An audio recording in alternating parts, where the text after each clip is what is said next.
Not that I'm saying we should be like an overarching umbrella that controls all of these things, but you need to get that integration into each of them in order to have that presence, that awareness, and that tie-in and understanding to know what your strengths are, where your weaknesses are, and what we can do about them.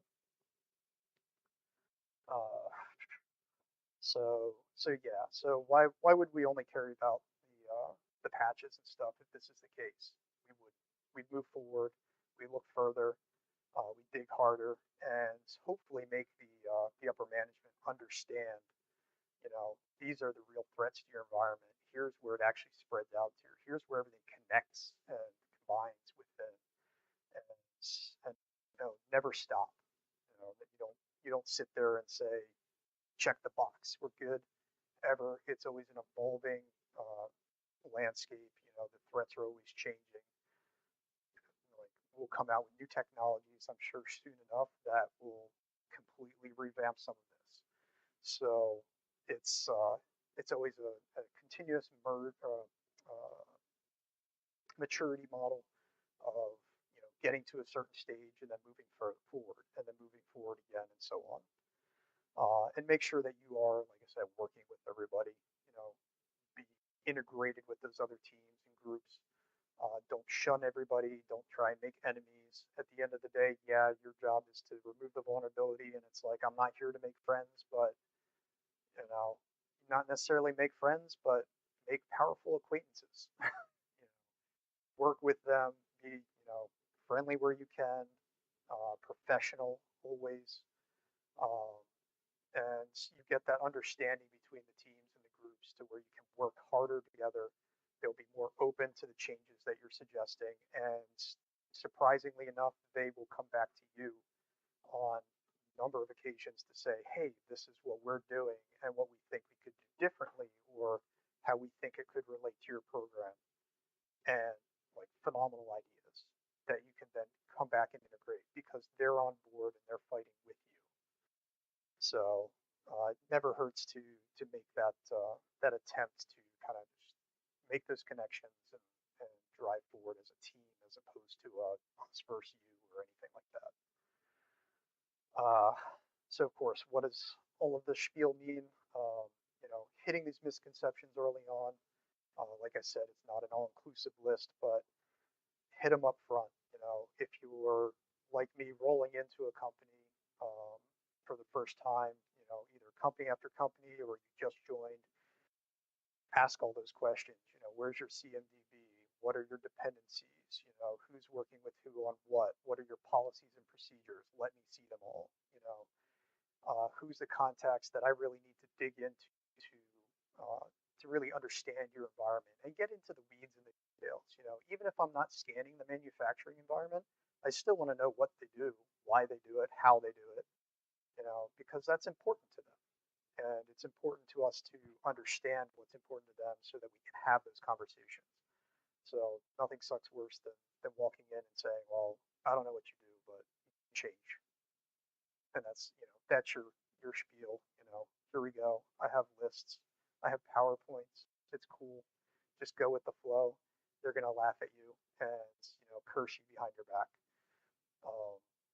So digging in with all of those things, and I reiterate a little bit of this stuff, but it really is just drive the point home. Get that mindset going. Be open about it. Sticking to the message is more about driving with the C-suite, especially your directors, all the management factors, and saying, look, this is how this needs to go. We need your backing. We need your support. Because if you don't have it, nobody's going to listen to. It doesn't matter if you filled out that policy without, the CISO's name on it or the CEO or whoever you need to get to sign these things for these people to listen. It doesn't mean anything, because they're going to come back and say, well, this is inconvenient. I'm going to go above you and say, no, I can't do this. And that manager is just going to be like, okay, whatever. I don't want to deal with this. Here's a signature. They're exempt from whatever this is. And then, you get a setback. The company gets a setback. Your credibility is, down the tubes because then other application owners and system owners are going to hear about it. And when you walk in to start talking to them, what do they care? You've already been overridden once, probably going to do it again. Some of them are really cool. You walk in and they're like, yeah, let's go. Let's roll with it. Usually those are like your base patching teams and whatnot. And they're chill to deal with. Um, but yeah, obviously not everybody's going to be there. Be clear on what the ramifications are. What's your issues? What's going to happen if you don't do these things? You don't have to do a doom and gloom story. You don't have to threaten them and say, oh well, if you don't do this, you're going to get ransomware by the end of the year. It's a load of crap. Don't bother doing that because that again will affect your credibility. But be honest. Here are the potential threats to your environment. Here's what's going on. Here's why we're doing the things we're doing, and what comes out of it, and not even just ramifications, but the benefits. By doing software removal of things you don't need.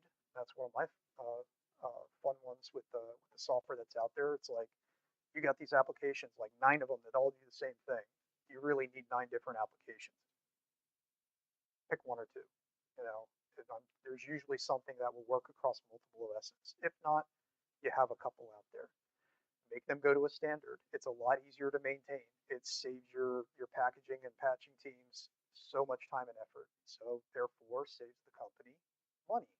Everybody loves that one. More money you save them, the better off they are. So less software we're maintaining for you. Cool. And then you even find these software applications that are out there like one-offs that somebody installed like 5, 10 years ago that they haven't used since. Okay, great. I used that. It worked cool. And then they forgot about it. That guy's left the company. The next one came in. They're just like, oh, well, that's always been there. Cool. Always been this way. That's another one of my favorite excuses. It's been this way for so long. Why would we change it now? But you need to. You need to change that mentality and that thinking, the culture of the business to a degree. Um, be ready for that ongoing fight. It doesn't always have to feel like a battle every time you go in, but be prepared for it. Be armed. Have your facts straight. Have your details. Especially the more times you do this, or the more you've been rolling through it, that's just more experience and ammo for you to walk in there and be like, look, I know these things work. Um, and also be flexible at the same time. So it's not just about this has worked before for this company, or this has worked good for this department within a company. You know, understanding, back to my point earlier, understanding those individual groups will help you tailor what you're doing with them. One size does not fit all. It's not a cookie cutter world, and we have to understand that and move forward in that fashion. Um, let's see, and yeah, decide for yourself what's important. So for us, it should be exceeding that checkbox mentality, exceeding that we passed the audit, reaching out and building a better future for a company and a better prospect to move forward with. Am I good on time? Okay. All right. Cool. All right. So digging into like business owners management, I'm sure we have some of those floating around. I hope. Um, so things that you really need to work with and understand when digging in with your teams to say, what do you need? How can I help you?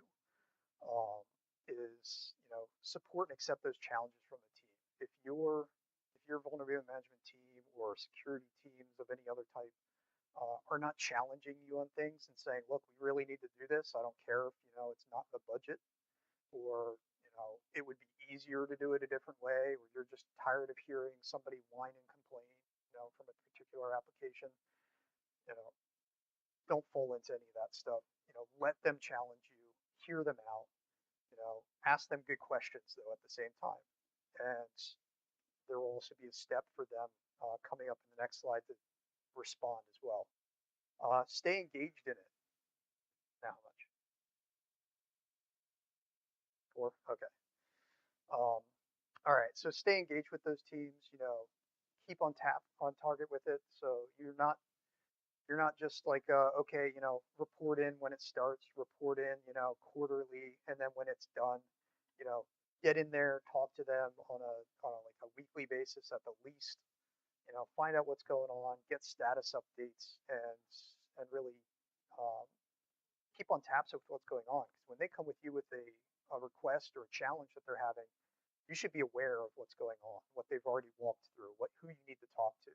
It shouldn't be a big rush to find out who you need to deal with, or maybe where the holdup is, or what even is going on in the project to be like, all right, hold on, step back. I thought everything was going great 2 months ago. Um, so keep on top of with that. When you ask questions, how is it related to the program? How is it related to what the task you're doing or what you're trying to accomplish? What are the impacts, barriers, expectations, both short and long term? Um, and then what are those advantages and disadvantages that you're really looking at? Um, and they should be able to answer these questions. And then again, look into the implementer section, which is next. Get that backing from upper management.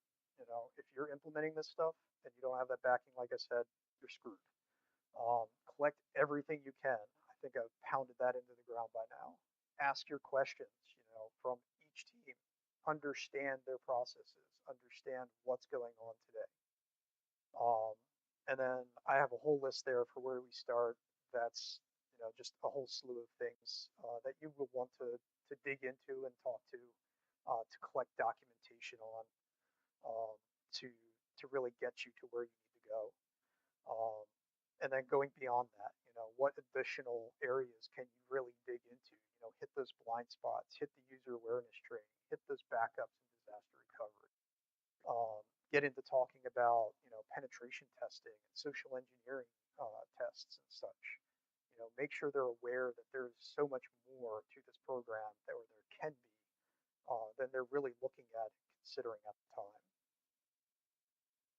So, all right.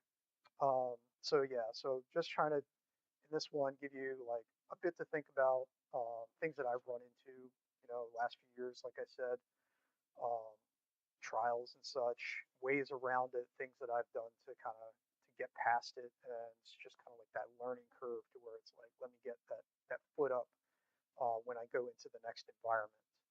Avoid those missteps, best you can. You're not going to be able to get over every pothole in the road. There's going to be something that comes up. Be flexible. Um, it's an ongoing process. This never ends. So you're always going to be evolving and maturing this process. It's never like, hey, we hit the end, we're good. Um, there's no 100% win. Like I said, they're going to get in one way or another. It's going to happen. No matter how strong your defenses are, no matter how intelligent the user community is, and how trained up they are, um, there's going to be some way. So be ready for that, and that's why we dig into those backup programs and other options. Get your hunt teams involved, etc. Be aware you're part of a larger community. I was actually asked earlier today if I knew about any like Discords or something where VM community existed, and I drew a blank, um, honestly. So I will be researching that to add, to see who's out there. But you're definitely not alone. There are definitely more of us there, with the uptick in companies really looking at these programs. People are going to need help. People are going to have experience. They're going to be running into issues. Reach out, network. I think these conferences are pretty good for getting names in that fashion. Even if you're just talking to a pen tester, or some other discipline, they have ideas, they have knowledge, they've seen a lot of these things. Work with them, and that even gets you some more direct knowledge of a particular area that you're going to be speaking to at some point or another. Um, and as I mentioned, I have a paper I wrote up, which is most of this information, maybe a little bit more, that I've asked to be attached along with this presentation. So I think that'll be available on the BSides site afterwards. So any questions beyond that? Am I over time? Right, I'm like right at minute. All right, so any immediate questions? Cool. Otherwise, I'll be floating around the next 2 days anyway. So if you have anything, be be sure to just, come by, hit me up, have a chat. All right. Thanks.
Since the camera's not working, I'm gonna free roam.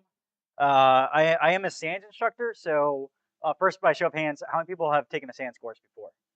Awesome. So you already know I'm going to talk about a mile a minute. It's going to be like a fire hose the entire time. You're only about 30% of the information as we go through it. I've got 30 slides and 30 minutes to go through it, so it's going to be really rapid fire. Okay, I joke. I mean, I do have 30 slides and I do have 30 minutes, but that's typically the pace that we do at a SANS course. So what I'm going to do is actually talk about operational technology. So another show of hands. How many people are on the OT side of the house? How many people know what operational technology is? I know all my coworkers at Dragos over there. Anybody else? OT? No. Okay. What's that? Overtime. There we go. Okay. Different than that. I guess that could be a different chalk. Overtime versus IT. You don't get it. Congratulations to be a salaried employee. Okay. So how many people then identify as the IT side of the house then? Information technology. Okay. How many people are in management? Okay. Compliance? Okay. All right. So I'm going to touch on a little bit of all of that because that gets a little bit messy here. So that really helps me out to understand sort of what level I could talk to you about different things. I'm going to have some very nerdy OT specific things, but I'm also going to have a very simple, if my pointer wants to work, which of course it doesn't because now I'm presenting and now I'm stuck at the podium. There we go. Okay. Yeah. Hold on. Technology is so awesome when it works, right? There we go. Okay. So I'm going to quickly talk about the differences between IT and OT. I'll probably spend a little bit more time there because most of you aren't familiar with OT, which is perfect. That's a perfect audience to be able to learn something new, right? Um, oh, you got to be kidding me. I got one click out of you? Okay. Is that, I'm wondering if it's my adapter. Okay, this is a perfect security lesson right here. I'm going to plug in a random USB port. Oh, now it wants a keyboard assistance. Okay. Now it wants to show you the rest of my desktop. All right, we're just gonna ignore all of that then, and I'm gonna go back to doing this annoyingly. Okay. This is what happens when I try to get fancy with things. Everyone's on YouTube, like not seeing me, just seeing these slides go back and forth, like what's going on here? Okay. So I'm going to talk a little bit about first the differences between IT and OT. Then I'm going to talk about some recent events in OT and why you should care about it, really. Especially for those of you who are on the information technology side of the house, this will be brand new for a lot of you. And then how do we solve what I would call the OT IT divide? So when we think about the differences between these two things, I've got traditional IT where you think a lot about confidentiality. What do you do with data at rest, data in motion? When I'm on the OT side of the house, I'm in a control room. I'm not as animated as that character there, and I'm dealing with zeros and ones that will impact the physical world. Instead of it being stored somewhere, it's actively doing something with physics as a result. To give you an idea of what we're talking about, think about things like motors, generators. We have safety systems. We have different input-output devices. Those are not the IEDs that you think they are. Those are intelligent electronic devices.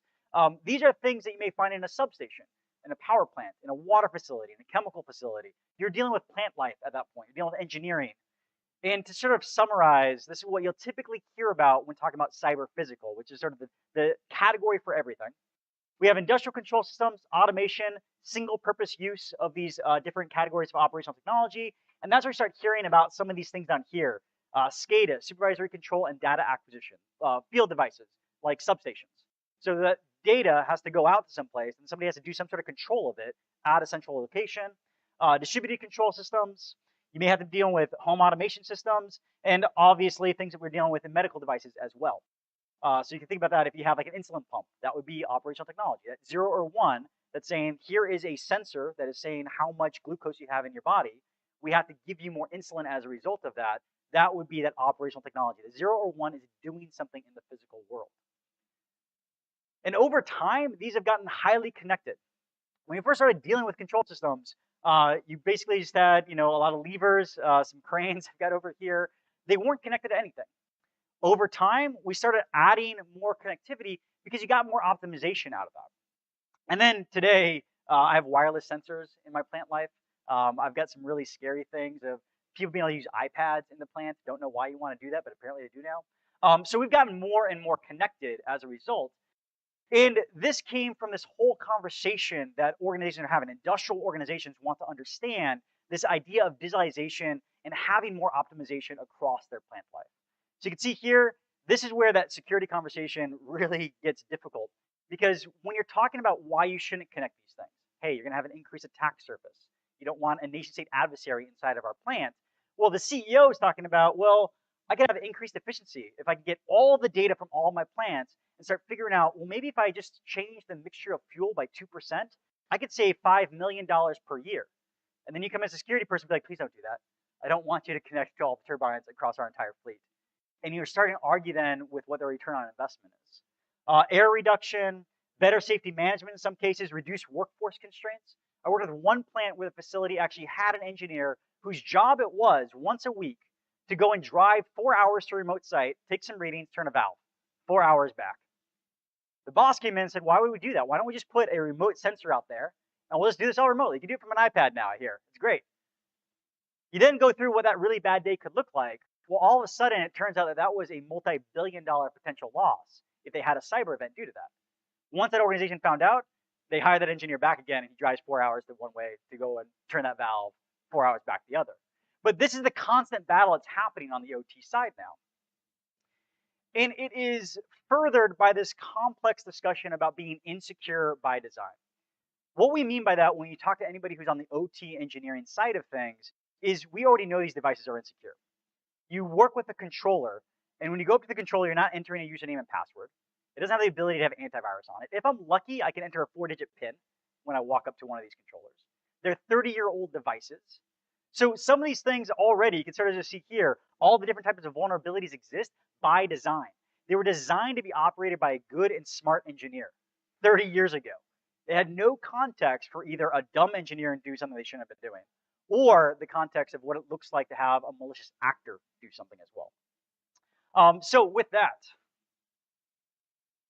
Were you gonna read my bio? That would have been. That's okay. I am. I started way early. Sweet. I'm good either way. Why y'all want to listen to me?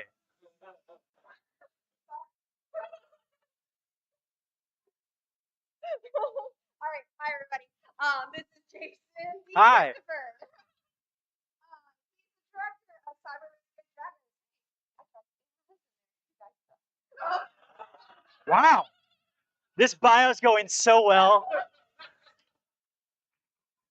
You can sit at that table there. There are 3 other Dragos people. He's actually wearing a Dragos shirt right there. So, Dragos. All right, an IIoT security firm where we help clients develop security capabilities in industrial environments. He is also a certified instructor and author for the SANS Industrial Control System curriculum. And testified before the United States Congress on OT-specific concerns. He has held multiple roles within the industry as an operator, federal regulator, security researcher, and technology executive. Jason specializes in scaling security programs across multiple critical infrastructure sectors with a specific focus on linking OT practitioners with executive leadership. You really are screwed. He is a GICSP. What the world is GICSP? See, this is the world of OT. I know It's an GISP. industrial cybersecurity professional, GCI, critical infrastructure protection specialist. certified professional, and he has been involved in several industry standards and guidelines, including NERC, CIP, NIST, CS, and those. Jason has a bachelor's in computer engineering from Binghamton. Binghamton University, upstate New York. Anybody? No? Oh, yes. I got a people from upstate New York. And a master's in electric engineering from Cornell. Also upstate New York. Small school. Probably Sorry never heard for of it. the quick interruption. I actually love it when other people read my bio because it's the worst thing for me to do. Like I just would never tell you any of that stuff. So that's why I'm up on the stage here. Anyway, where was I? I didn't say so. That was perfect then. So within the context of IT, these are typically the controls that you look at when you want to be able to secure something, right?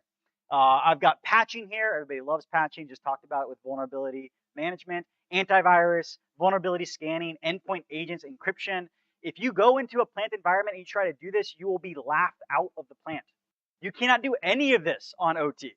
There's going to be limitations no matter what. Within patching, you will cause that operational outage. Now, on OT, we have to like this 24/7 thing. You're going to shut down turbines. Like there's a lot that happens, and you're not going to go in there every Tuesday and be like, haha, I've got a patch. Those are things that have to be prolonged and planned for. Antivirus, again, I've got controllers that cannot have antivirus on them. You will never be able to install antivirus. There are some assets where you can, but for the most part, I can't do that. Vulnerability scanning, literally you'll crash the system. If you try to do Nmap, try to find everything on your system, you will have a really bad day. We can't do that in OT. Endpoint agents, again, lack of visibility there. And encryption, I then actually add a layer of latency that I cannot do in operational systems. Some of these decisions that I have to make in OT may be on the millisecond level. So I can't encrypt these things. And not only that, when I am talking about encryption, I lose the visibility of some of the things I want to look for with threat actors. To summarize that in a table of sort of this IT versus OT discussion, you can see a lot of the things that I'd expect to see in IT, I just don't have on the OT side. One of the things I'd like to be able to point out especially is that life cycle. Decades is how I'm measuring these things. I go to a plant, I install something, it's going to be there longer than I'm going to be at the organization in most cases, at least so far in my career. I haven't been at some place for 30 years yet. So a lot of these things that you'd expect to be able to do, the things that would be common, are almost impossible in many cases on the OT side of things. Okay, let's see how this looks on. Oh yeah, that's a little bit. Can y'all see like the zeros and ones raining down from the heaven with the light blues? Okay, cool. So when we think about things, how many people are familiar with the cyber kill chain?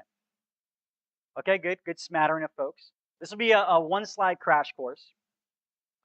For us, when we talk about it, this is the traditional things that you expect to see in the cyber kill chain. The cyber kill chain, for folks who don't know, that's how an attacker looks at the way they're going to perpetrate the attack. What are the different stages they absolutely have to go through, from reconnaissance to be able to get command and control inside your network, for them to be able to actually execute on some sort of data exfiltration or some sort of attack inside that IT network. For us, we call this stage 1 in OT. Because if you do something on IT, yeah, it's a bad day. Email servers may be down, ransomware, but I can still run the plant in some of those cases, right? Depending on how my protections are. You may have a horrible day in IT, but in OT, I'm sitting down here. I hope to God I have some firewalls. I'm sitting down here. Everyone's freaking out at headquarters in the enterprise, and I'm just running my turbine. If there were to be an attack down here, that's what we call stage 2 of the ICS kill chain. The ICS kill chain itself is something that's uniquely different. What do I mean by that? The skill sets here to develop, test, deliver, install, modify, and execute an ICS attack require you to understand not just the IT protocols, but the OT protocols. The devices that have been down here, the valves, the levers, the sensors for 30 years. You have to understand a little bit more than just what's perpetrated on that IT side. Now, that being said, every good OT attack starts with an IT attack. Every attack has to start off with some sort of conversation about targeting, reconnaissance, delivering of an IT tool, because you're going to try to find out as much information as you can about this system down here while you're up in stage 1. That's where all the information lies about that system. So you're going to target that one, you're going to go through that, but at some point you want to be able to get to these crown jewels down here that could cause that operational outage or maybe have an impact to health and human safety. And this is where we talk about the most recent events and what has happened here. There's been a timeline of a lot of events in this space. I'm just going to highlight a couple of them, but these are new to you. I mean, there's the dreaded S word. I can't do an OT attack without talking about Stuxnet, right? So Stuxnet was one of the ones that really made it apparent to people that this could be an attack vector where there was actually an outage at a nuclear facility in Iran based off of a targeted attack. However, things that you may not be aware of, Havoc's actually looking at process data, so that physics data, what's happening inside that system was what the adversary wanted to go after. Moving on to what we saw in Ukraine in 2015, sort of going through this idea of a remote access toolkit that could impact operations. If you really want to look for a very interesting story that would kind of go off of what was in the keynote, in Ukraine in 2015, actually a bunch of us were at the Dragos table and all raised our hands, have we been to Ukraine before? That was one of the reasons that I was in the Ukraine, to be able to talk through their operators and how it is that they got to deal with this attack for a remote access toolkit from a nation state adversary that is probably pretty apparent to everybody. Also, sort of Dragonfly 2.0, this is an interesting campaign. It went for operator data. So how do the operators go and use this process data? How are they interacting with the system?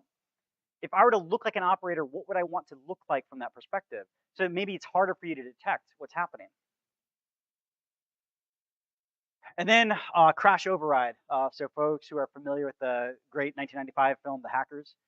So crash override is one of the modularized toolkits that we found within the conversation here at Dragos of ICS modular malware. The first public available release of its kind that we could see that talks about what it is to have a Swiss Army knife of attacking OT, going after those controllers, going after those safety systems.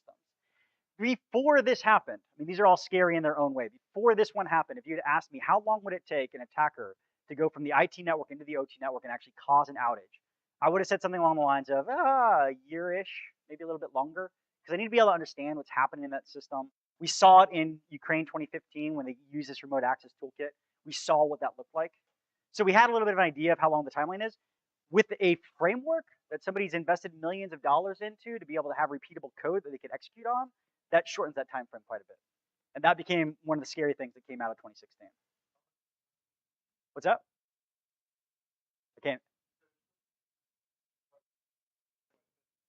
I mean, we're talking months and weeks, right? So it depends on how, I'll talk about the gap on timeline towards the end here, but it shortens it significantly. Good question. And then this one is scary because SIS, Safety Instrumented Systems. So this was the Trisis attack. It attacked a petrochemical facility where it's actually going after not the actual control system, but another system that we all rely on as engineers and operators, which is to keep us safe. Where I walk onto a plant, I'm going to do some maintenance, and I know if there's a really bad day, at least nothing will happen to me as a person. And the attackers didn't even bother going through the control system. They went straight to the safety system, meaning that they wanted to cause damages. They wanted to disrupt not just the operations from a big boom perspective, but that big boom would have potentially led to a loss of life, loss of limb, which as an engineer and operator is probably the most terrifying thing that you could tell me. I would have no idea how safe my system is. I'm not standing near that system at all. So when I look at that stage 1, stage 2 piece of things, a lot of things that you may have seen in the headlines will differentiate between whether or not they really had an ICS capability. You see I have a little bit of a clustering of things in the upper left-hand corner where we start talking about actually getting to those impacts in industrial control systems versus not really. Like everybody's heard of Oldsmar, right? But Oldsmar really didn't have that stage 2 attack. You saw a lot of people just sort of messing around with some of the information there because they could, because they had access to it. Not because they really knew what they were doing or what the impacts were going to be, right? Because there's nothing that really came out of Oldsmar that impacted ICS. So when I think of an attack, that's what I mean. I mean things that are stage 2, really dedicated towards what's happening in the OT network. Everybody feel warm and fuzzy? Yeah. This is not a FUD presentation, fear, uncertainty, doubt. I do want to talk about what it is that we can do in this space because there actually are actionable things that you can do. So let's start off with talking about what is a typical path that we see for most people who go through ICS security. So a presentation like this will tell you it's a pretty straight line, right? Here's how we get to the destination. Most programs that I've worked with never go in a straight line. After an incident is the most popular way, unfortunately, to get to ICS security. And it just means you totally bypass it and you had a boomerang around. And unfortunately, the other one, this is one that I've been most familiar with. I had like 2 people from compliance. I'm so sorry. Compliance does get you there. It's just a little bit more complicated. And along those lines, in ICS security, we actually have our own standards. We have quite a bit that we've done in this space for the past 20 or so years. I've been a part of the acronym list that was read off in my bio. I've been part of a lot of the creation of these standards. So I know that compliance journey is really painful. But if you're new to this, I highly recommend picking up one of these. The NIST ones in particular, 882, free open source document. It'll give you a crash course on ICS security. It's where a lot of people actually almost start their journey when they first come into this. Highly recommend just being able to pick up something that may be relevant to you and start there. And there are going to be 3 slides that I'll say are the major points of this talk. This is one of them.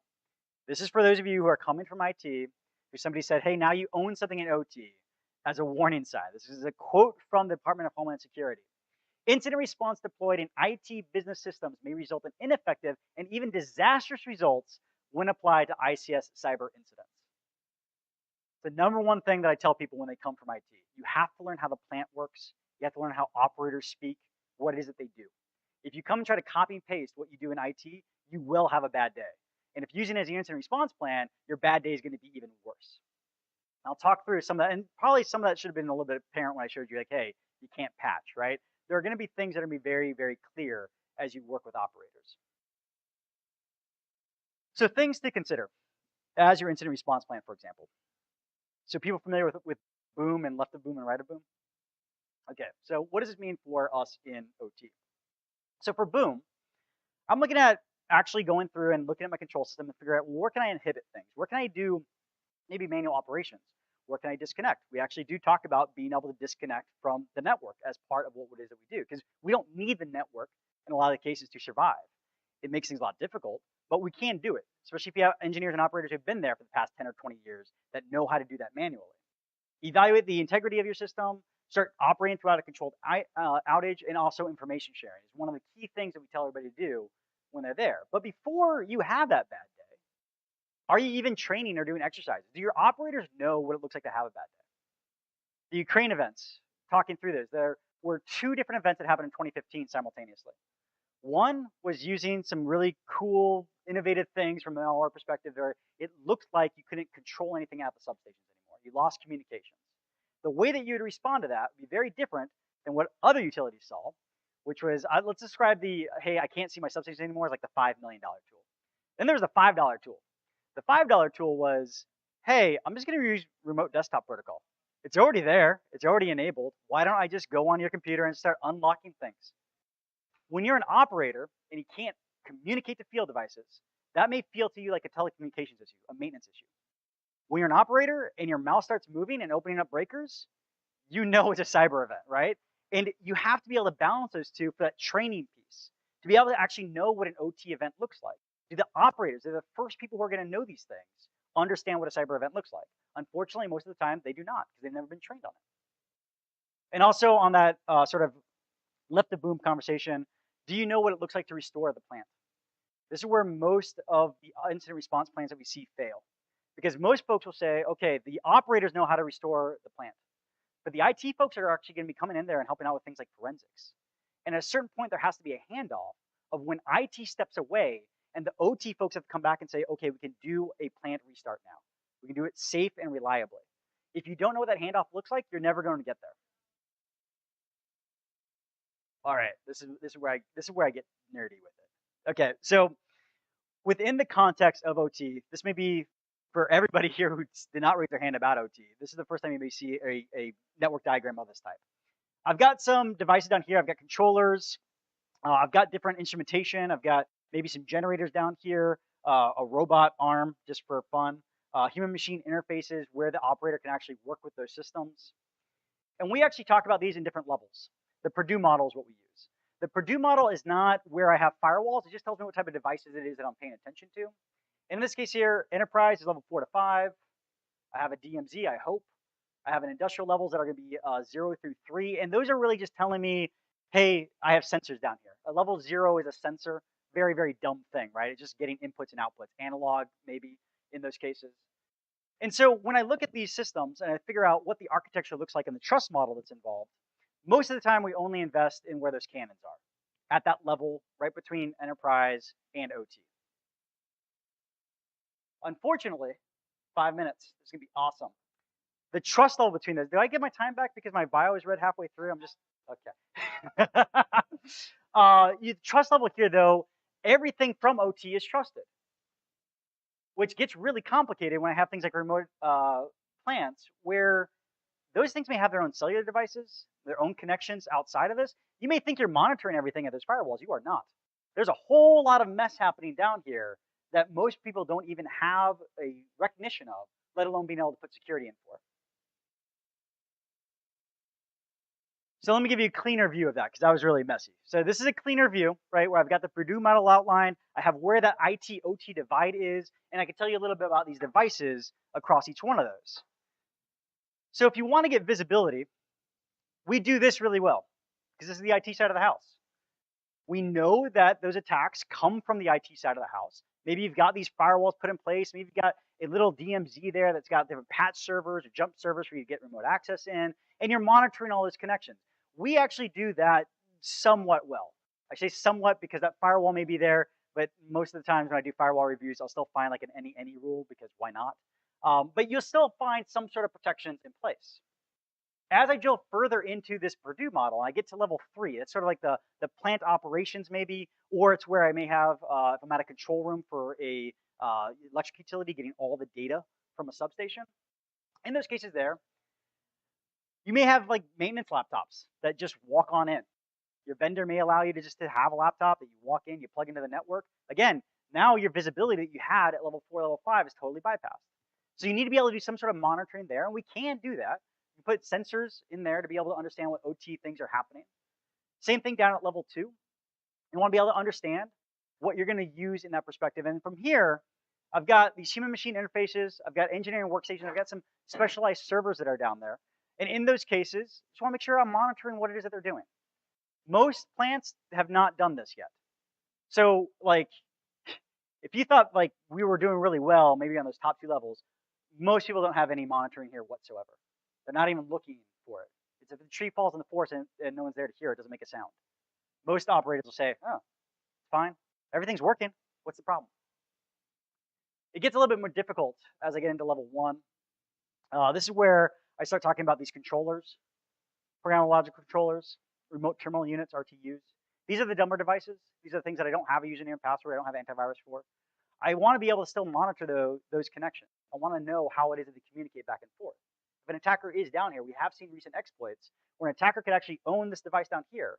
And now your engineer may look or see things that is not the operational condition that they're actually in. Level 0 is definitely the trickiest one, but that's where we could actually get some data where we can start looking at, well, what type of things are they reporting out? Do I have a way to verify what the sensors are actually doing? It's who watches the watchman in that case. But there are ways to do visibility across all these levels. Unfortunately, again, most industrial organizations, most folks who don't even know they have OT, are only doing level 4 and level 5, missing an entire level of stacks that could have monitoring.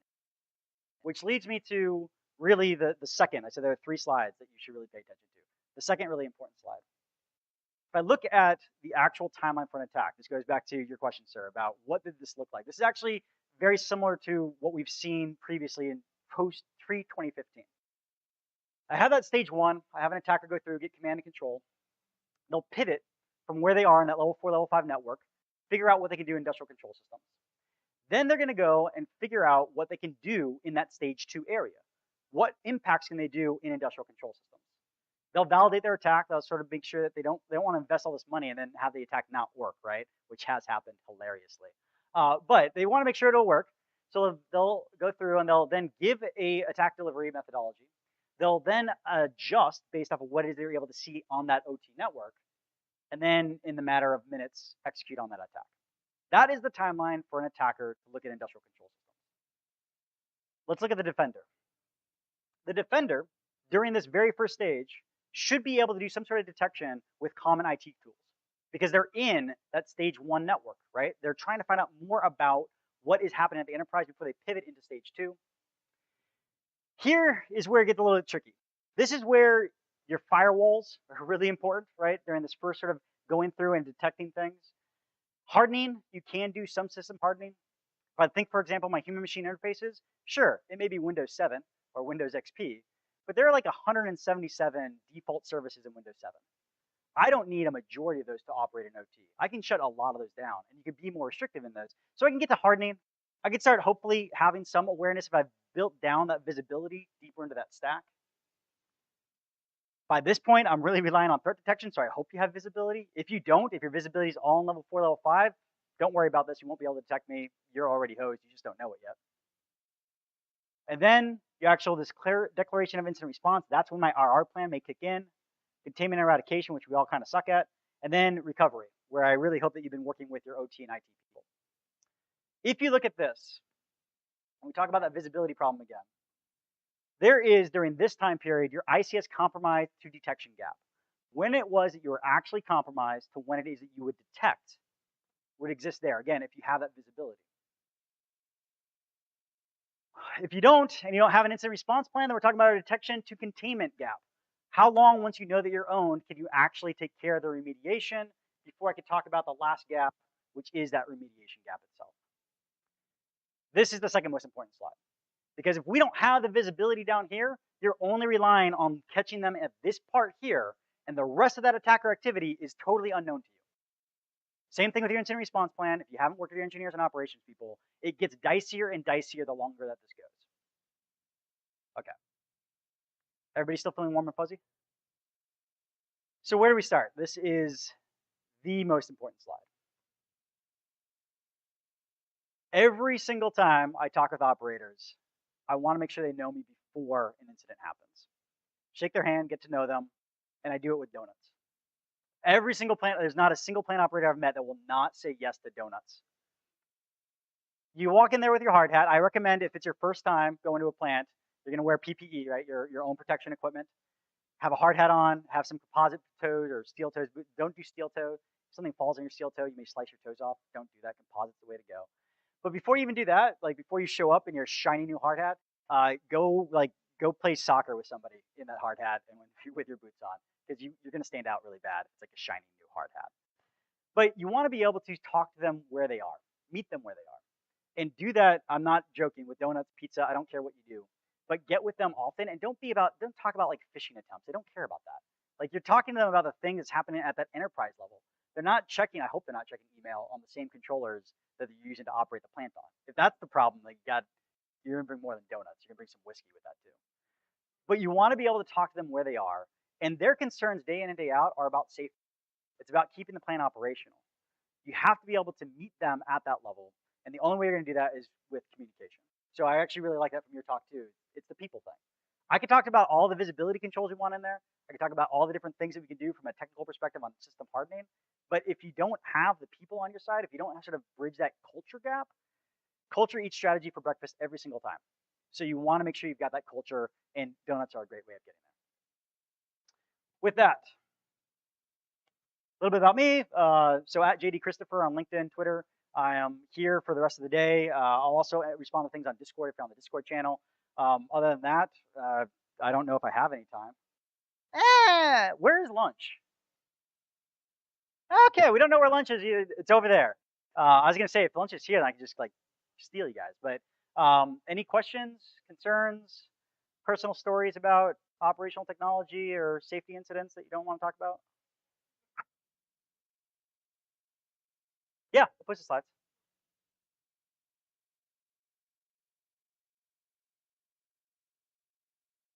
Sure. I can't so much talk about my role, but I can talk about the events themselves. So we all know from the keynote that there is geopolitical strife throughout Ukraine. And they actually, the way this started was, so 3 utilities were attacked simultaneously. And again, they had different ways of being attacked, but it all started with, as every good story does, a phishing attempt. There was actually what looked like an official looking email that came to the utilities that said, hey, there's Russian troop movement in your service territory. Would you like to know more? I don't know anybody who's an operator who's like, no, I don't want to know that. Like if the Canadians were coming down and attacking us, I know every utility would be like, whoa, what's happening? Because you want to know, like, where can I put my engineers? What substations may be affected? How it is that I keep my communities with power? It's a really critical thing. So they all said yes, and then they downloaded a document, and the document said, hey, I've got some macros in there, and again, it looks like it's coming from the Ukrainian government. You say, yes, of course, I trust the government, and now they have the foothold. And over the period of, again, it was about that year time frame, the attackers were able to identify more and more of the system until they got to VPN access. Keys of the castle, they could look like a legitimate user, they lived off the land, as it were, for the entire time period, before pivoting into the OT system.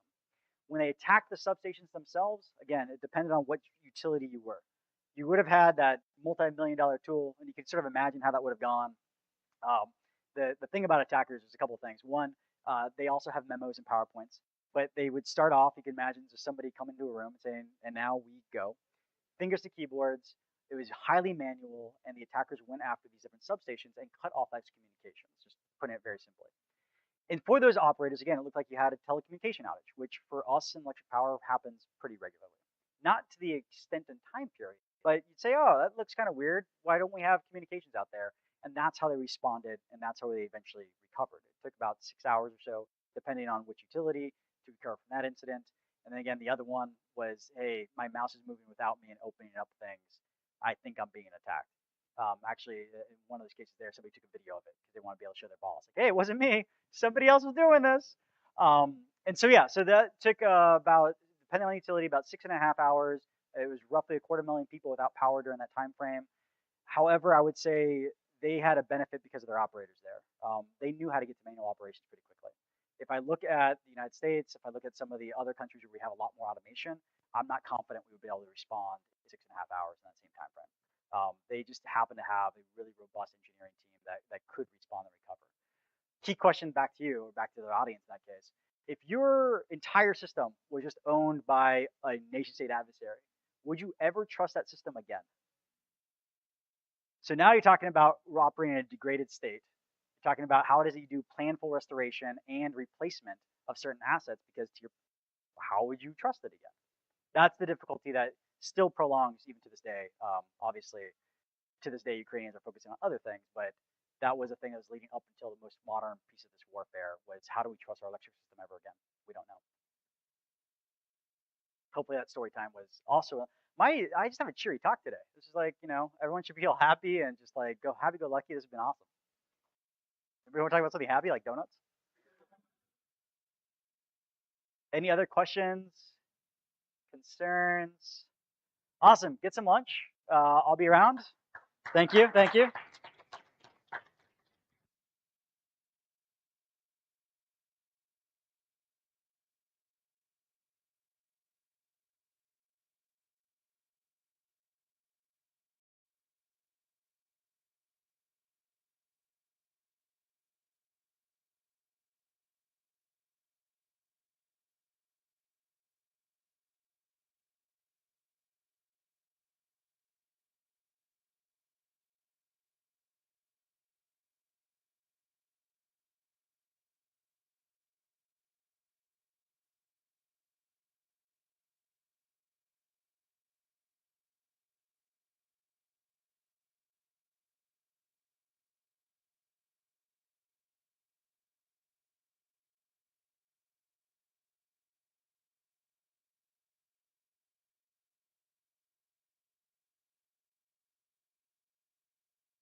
On? We good? All right, awesome. So again, I work with Triaxiom Security, and I am a pen tester with them. So as a pen tester, part of my job responsibilities are running social engineering exercises for some of our clients. And to be successful at that, I have to look for information that I find that will make my communication with them appear more authentic and that can be used to create attack vectors. Now, thing is, these are the same tactics that a bad actor will use when they are targeting uh, people that they're going after as well. So it's important to be aware of these tactics so that we can protect ourselves and our loved ones. So this presentation is not designed to, be, oh my God, scare everybody. I'm a firm believer in awareness. Um, that way we can make calculated choices on our end for what we want to allow to be disclosed that can ultimately affect our day-to-day lives. So here's 4 things we're going to cover today. We're going to cover OSINT. What is that? We're going to cover what can people see about us online. How do people find this information out? And most importantly, how to take back some control over that information that's out there. So jumping right into OSINT. OSINT is an abbreviation for Open Source Intelligence. All that means is that this information is publicly available. There's no hacking required to access this information. So typically when somebody is collecting this information, they'll collect it piece by piece. Those pieces go together from multiple sites, and then from there you can create even more crafted and specific searches. So I liken it to putting a jigsaw puzzle together. If you have one piece of the puzzle, now that by itself may not mean so much, but you start putting more of them together and you start forming the whole picture. And then the more pieces that you put into place, it gives clues about where those other pieces that you have left go, and eventually you have the complete picture. So the ways that people find this out, it literally just starts with a browser and Google, and just looking for internet searches. From there, it could go into social media profiles and posts. And social media especially, because everybody likes to talk about their interests, right? But sometimes the conversations give clues to things that maybe they shouldn't give clues about. They can be hints to passwords. Somebody talks about a certain subject all the time, or a family member's name, or a pet's name, and then that becomes their Wi-Fi password, Cynthia123, something like that. I've seen it, it's out there. Looking up unique usernames. If you have a username, do you have a really cute one that you think is really super cool and you're really proud of it, and like, oh my God, this is my handle everywhere, all over the internet? That's awesome. Just also understand that can be used to trace back to you specifically as well. And then finally, deep web searches. Now, deep web, of course, is different than the dark web. All deep web means is that that information is not indexed by search engines, but it's where the majority of the information on the internet lies. Now, just because it's not accessed by a search engine doesn't mean it's still not available for you, for anybody really to see if they know where to look. So one of my favorite examples of this are things like county and state tax records. If you know where somebody lives, a lot of times you can look up real estate that they own, sometimes even their car information, just by going to the county or state tax website. And real estate, you can find things like, of course, if you find that, you're going to figure out their address. There's also documents that get uploaded to the Register of Deeds, like deeds of trust, sometimes mortgage info. You can see who their mortgage is with, how much they took the mortgage out for, therefore the monthly payments, stuff like that. If it's vehicle ownership, it could be the kind of car they drive, sometimes even their license plate. Now, this will vary by state and county, but that information is literally just sitting out there.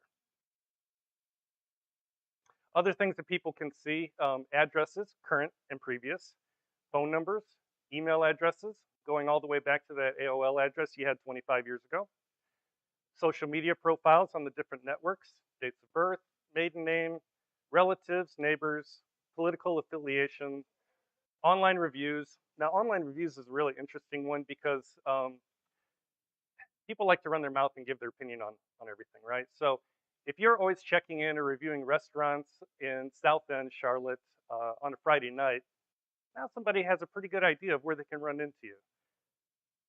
Also, if you tend to engage in conversations on forums, and you have items that are rare or valuable, like a rare wristwatch, for example, and somebody's looking for something like that, they can take that's one piece of the puzzle, but then they can start taking those other pieces, and you kind of see where that can go from there. Now, this applies to business information as well. I was doing a pen test a few months back, and it was for a repeat client, and they wanted something different on their social engineering exercise. So I was actually able to figure out who the company used for their HR software. The way I was able to figure that out was I was just looking for the logo on the on in the search engine. That led me back to the HR company's website where they had our client's logo sitting there with a big testimony about how happy they were with the HR company software, which of course I got my brain going. Now we have an attack vector. So created a fake portal that looked like that HR company's login, sent a phishing email out, hey, we're upgrading our system. We just want to make sure everybody's account is transferred over. Please log in by the end of the week so we can have a successful rollout next quarter. Spoiler alert, it worked. It worked because people were already familiar with it. There was no real red flags. Well, there were, but they were more hidden. But anyway, it worked. This is an example of some stuff that, okay, so I picked on somebody that had the unfortunate luck of sharing the same name as me, and just went to town on them and see what I could find. All the stuff I put in red boxes there, found age, social media profiles, previous current addresses, relatives, neighbors. This is really interesting. Length of time he lived in his house, median home value, median household income, and aliases. So I gave a slightly different version of this speech at a Queen City Skitties meetup group. And the morning of the talk, I decided, oh, hey, maybe put an example like this in here would be beneficial because it's always better to show, not tell, right? All that information that you saw in the last two slides, I found in literally 10 minutes while watching a Formula One car race. And it took longer to redact all those slides and put them in the PowerPoint than it did to actually find that information. Once I had the person, once I found the person, it was off to the race. Poor guy. So why does this matter? Well, have you ever had to answer a password reset question? Or have you ever had to prove who you are to a credit bureau? Like especially credit bureau, they're going to ask things about current previous addresses, who's your loans with, how much are they, things like that. Now, if you take all that information that we looked at in before and you think about it in this context, you can kind of start to see some of the potential issues there. Stalkers, you ever had to deal with a stalker? And I'm not trying to make this sound sexist, but disproportionately, this affects women the most. I also have teenage daughters that I care deeply about, and kind of glad this presentation is being recorded because anybody who wants to try to date them, I hope they see this. Remember me because I am that dad, I promise you. It's not just women though that this affects. I had this happen at one point. In my case, it was more annoying than anything else. However, I completely understand in many, many, many, most actually other situations, that is a far more serious situation that sometimes has deadly consequences. And then there's, looking at these sites, did you all agree to have your information posted out there like that? We kind of did. We'll talk about that later. But if you'd known that that's how it's going to end up, maybe different choices would have been made along the way. So an attitude I hear frequently is like, well, somebody wants to know all of that about me. That says more about them than it does about me, and maybe. This scene is from this is a scene from a movie that was shared with me at one point. It's from a movie called Anon.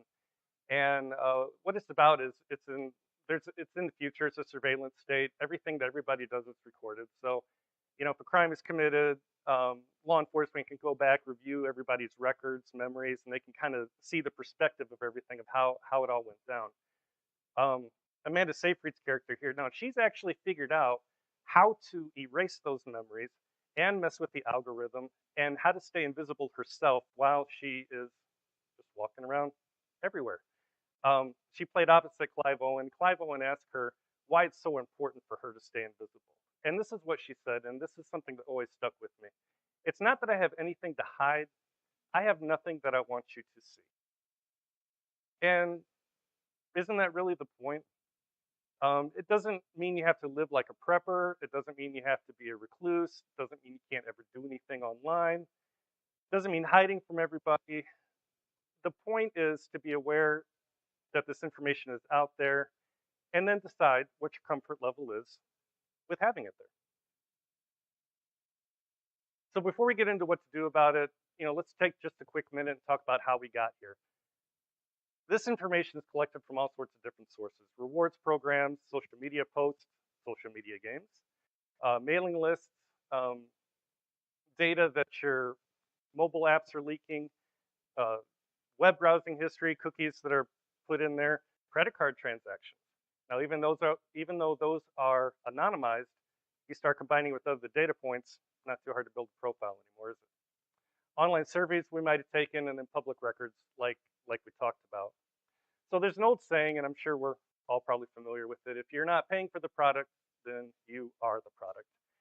So this information is all collected from these sources, other sources, sliced and diced up about 87,000 different ways. Then it's sold off to the highest bidder over and over and over and over and over again. So we kind of did this to ourselves. We voluntarily gave up this information. We agreed to let it be used in this way because, raise your hand if you've read every single terms of service agreement that you've ever agreed to. Of course, Matt has. Yeah, the 1% stick out, right? But we all did that so we could save 40 cents on a loaf of bread, and do that enough times, here's the end result. Now, criminals misusing this information, that's a whole different discussion. John Oliver, he did a fantastic piece on data brokers. This was about 6 months ago. That clip is available for free on YouTube. And he goes into that really in depth. It's a very well researched piece. If that's something that interests you, I'd recommend checking it out. And in true John Oliver fashion, at the end, he does something extremely funny with it. I won't spoil that for you, but it's worth the watch. So now, how do we get rid of it? Well, first step, just Google yourself. See what information shows up. See where it shows up and what you can see. Now, a lot of these services, like the ones we looked at before with people's information, they do have an opt-out page. I did this myself as a personal project to erase all this stuff. Oddly enough, they actually honored the opt-out, which I was frankly pretty surprised by. But they have an opt-out page, probably because legally they have to allow that. But they do not make these opt-out pages easy to find at all. Sometimes if you Google the name of the service plus opt-out page, it'll lead you there. And the reason they don't is because you're messing with their business model. You're messing with their money. Sometimes they require a reason for the opt-out, reasons that could exist, like you work in law enforcement, so you're afraid of retaliation, stalker, harassment victim, identity theft victim. When I went through and did this, I used stalker and identity theft. I never got asked to prove that what I was saying was true. They just kind of took it with a grain of salt. Not saying it'll never be asked, but a lot of times it's not. And if you have any qualms about stretching the truth, in case any of those situations don't apply to you, remember Equifax did us all a favor, put us at risk for identity theft when they leaked all of our information a few years ago. So thank you, Equifax, and you're welcome. And then the other thing is to look at the permissions that you're enabling on your phones, tablets, laptops. Does that game really need access to your contact list? Does it need to know your location all the time? And just kind of look at it with more of a critical eye. And again, decide what you're comfortable or not comfortable with. Now the fun part. So we see how this information gets out there now, right? We know that it's collected. Why not screw with it? When you're signing up for a rewards program, if it's a place that you frequent, cool, more power to you. Do they really need to know your date of birth or your real phone number? Are they really going to verify it? Probably not. I know when I do that, I like to use April Fool's Day. It's my date of birth, and August 29th, 1997. If you know why that date is significant, I'll be around the conference. I'll give you a high five. It means you're as nerdy as I am. But put that information out there, misinformation out there intentionally, leave it out there, let it screw around. Mix it up a little bit. Does this work? Yeah, it works. So like I said, I did this with myself, and funny story with it. Back where I grew up, I have some very dear friends. They were coming up on the 25th year wedding anniversary, and a friend of theirs wanted to throw them a surprise party. And their friend knew of me, but we didn't know each other. So she went on this hunt for months trying to track me down, looking up all the Chris Horners in, North Carolina, and, she finally had to give up and ask our mutual friends, okay, look, how do I reach this guy? And so, they gave her my number, and we had a good laugh about it, but it actually can work. Now, the downside to that is if you go too far, if there are reasons that you may need to be found, again, you analyze your own situation and come up with a comfort level that you like. So this just scratches the surface. You can go really deep in the rabbit hole on this, and we're going to look at some resources on that. And I do have to say, any of these resources, either me or BSides or Triaxiom Security, we don't care if you use them or not. Nobody gets anything. These are just resources that we have found to be helpful, or at least I found to be helpful in my personal experience. And yeah, again, nobody cares if you use them or not, but here they are. Heath Adams with TCM Security. This might be a familiar name to most of us here. Um, he has a whole course on OSINT and how to use it, how to look it up, even some fun little challenges in there to see how good you are at finding some of this information. He actually put that course out for free on YouTube now on his Cyber Mentor channel. And it's really good. And he's also got some shorter videos in there as well of how OSINT information has been used or misused in some examples of it. So, and it's all free. That's the right price. Michael Bazell, now he's an author and he runs a website called inteltechniques.com. This dude treats this topic like blood sport. I mean, he is absolutely amazing on this. But one of the resources that he offers on his website is a checklist of these aggregate sites. And there's a ton of them, ones you've never even heard of. And it doesn't mean that necessarily have information on those sites, but you can use that as kind of a checklist if you want to go down and figure out where your information is or isn't. He does have a book, Extreme Privacy. I own it. It goes deep. I mean, he starts getting into burner phones, prepaid cards, how to hide real estate transactions from prying eyes, like we looked at before. Not the government, not the IRS. Don't get too excited. But but what I really like about his approach is that he very much advocates living a normal life. You can have your friends, you can go out, you can do things, you can do whatever you want. You're just not giving up information you don't necessarily need to give up to people who don't need it. But this book, with his clients tend to be very high profile people, celebrities and so forth, who need that level of anonymity. And this is his playbook of how he sets those folks up for that. Like I mentioned, I gave a version of this at Queen City Skitties. One of the attendees actually brought the service to my attention called Delete Me. Now, this is a paid service. Again, no affiliation to anybody, anything here, but it automates some of that removal of from those aggregate websites. But the reason I wanted to include it here is because they actually do have a lot of good resources on their site. They've got some really good articles about it. How did you get here? What do you do about it? And then in the middle I've got the red box up there, a do-it-yourself opt-out guide. So if you don't want to pay for the service, they even show you how to go through and do it yourself. So that's why I decided to include it here, because it really is a solid resource. That's it. So while most of us here, being the cybersecurity industry or enthusiasts, we are interested in maintaining privacy and security. A lot of people in our circle really don't even know all of this is going on behind the scenes. And they look to us as experts, just like, I'm sure most of us, if not all of us, are not doctors, so we wouldn't, want to give medical advice. But we are the experts in security and privacy to the people that we know. So I always say it takes a village. It's important to look out for our families and our friends, which we can help all of us to stay safe. Let's go eat.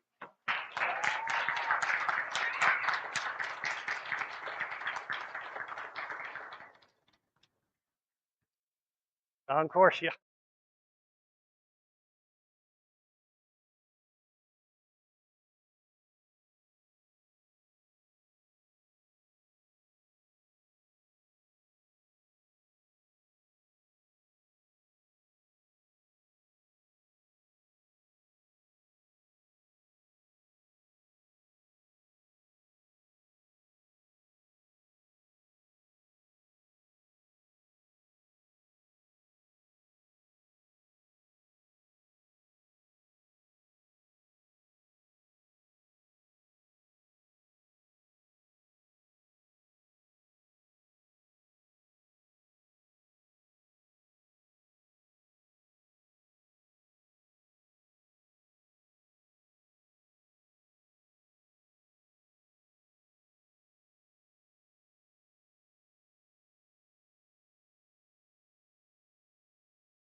Should we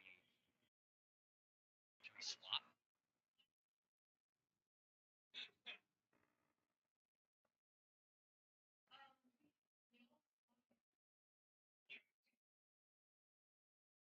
Oh, we have our slides too.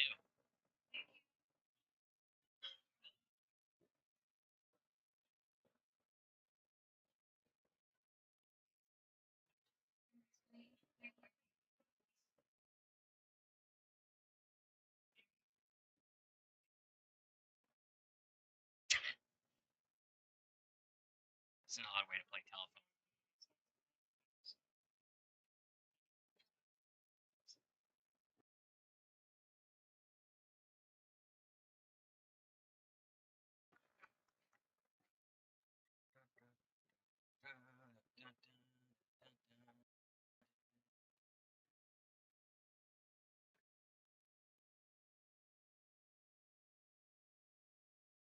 No, I think it's still over there.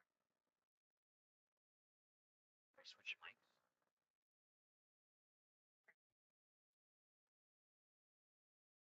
Just can everyone hear me when I enunciate my voice? Cool. We'll go with that then. Maybe.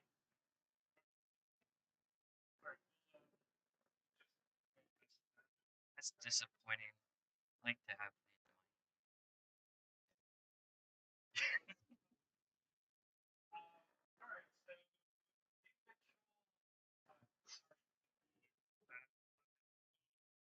Ooh. Now you're good.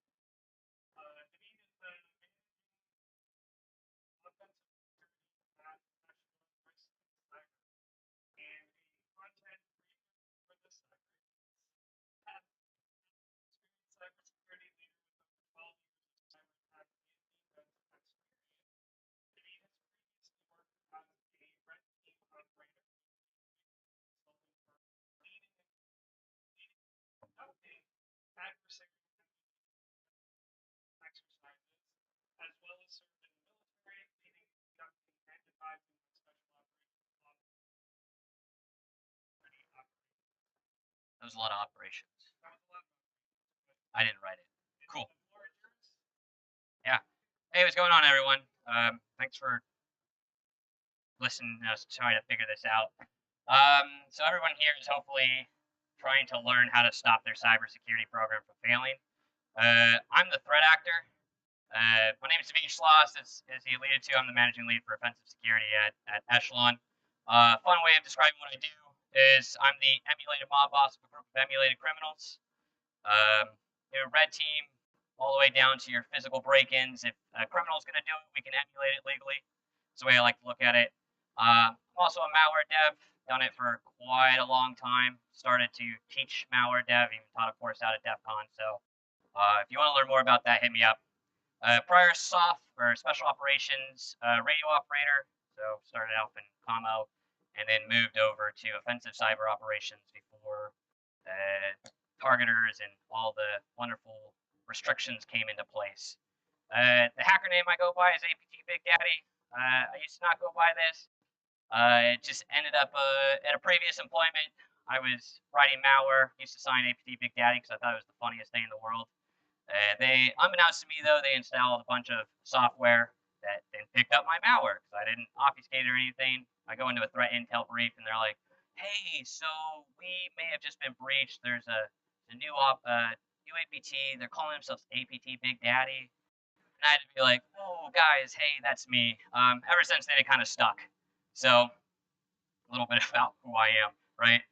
If you want to follow me on social media, I would much appreciate it. I always love to share knowledge and grow everyone's skills inside this field. It is a highly specialized field after all.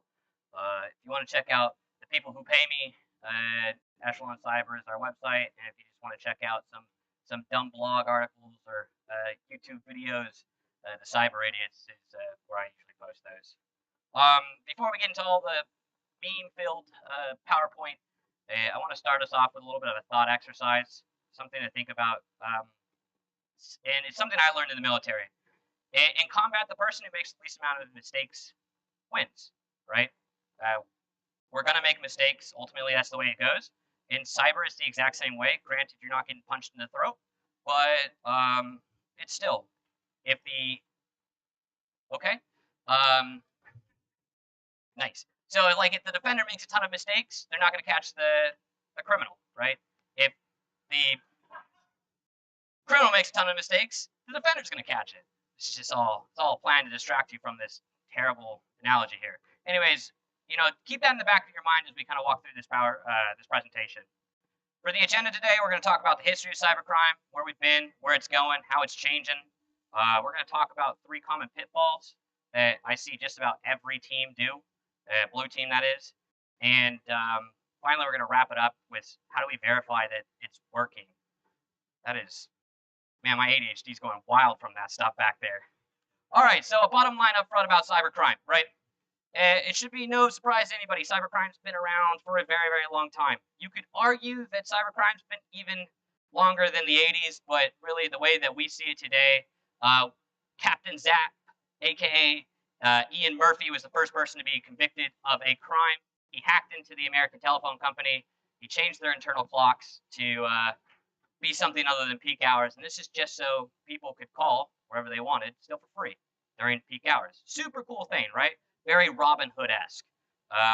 He ended up getting picked up by Apple like a couple years later, so that might say something about Apple, but we'll leave that for later.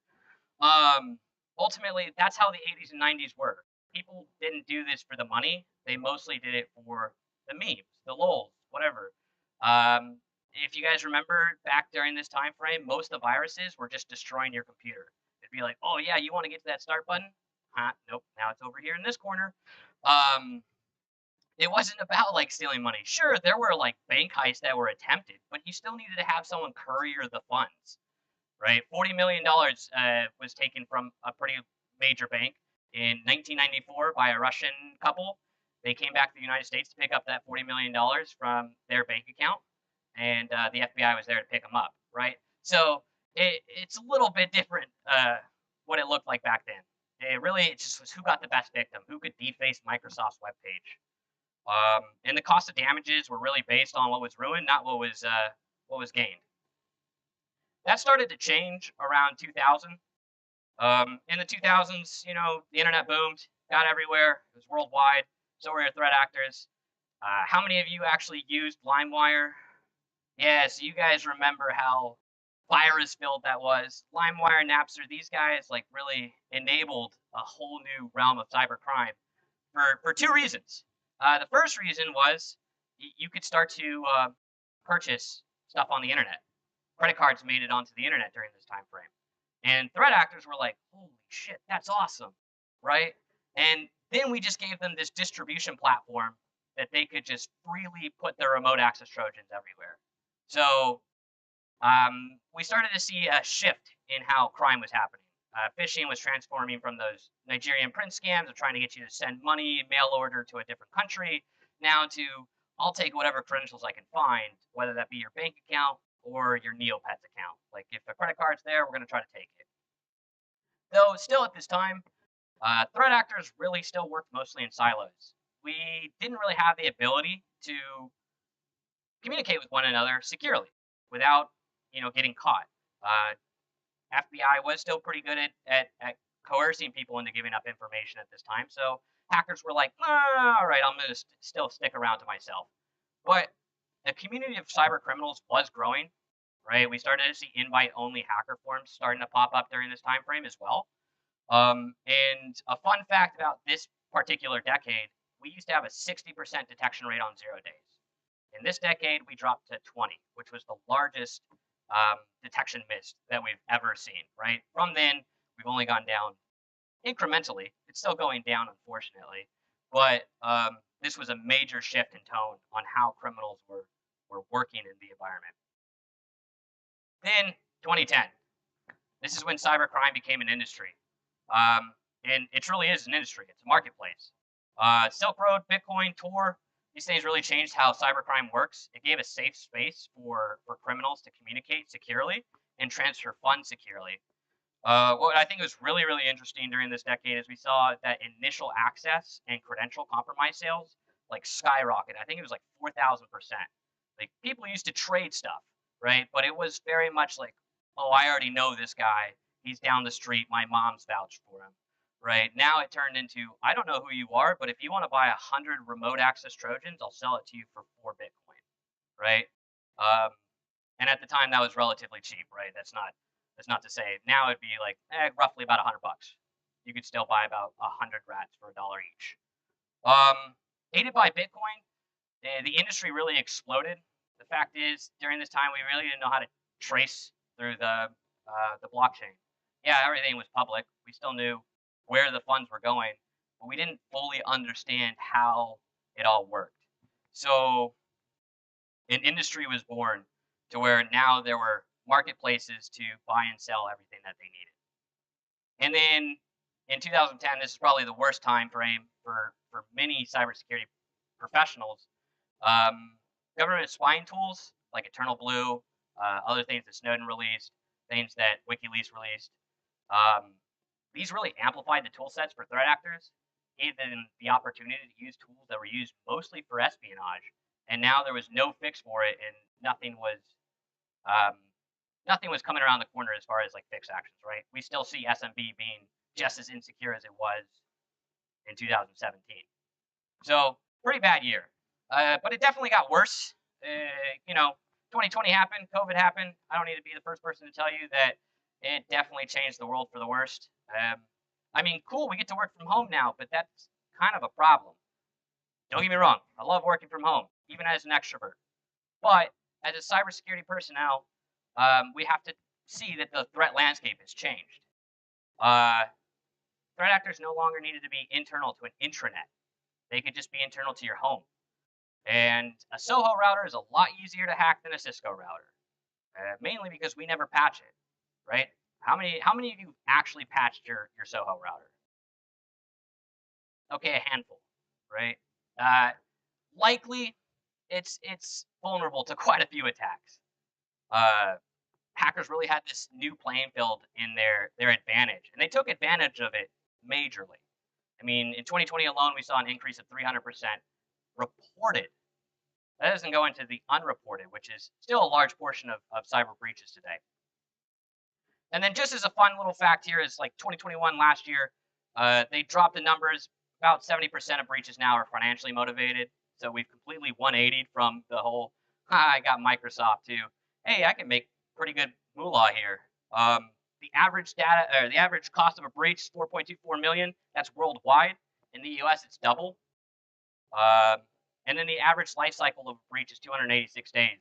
And that's from identification to containment, not actually the breach. The breach number is more like 212 days. So all in all, it takes us about a year and a half to fix the attack.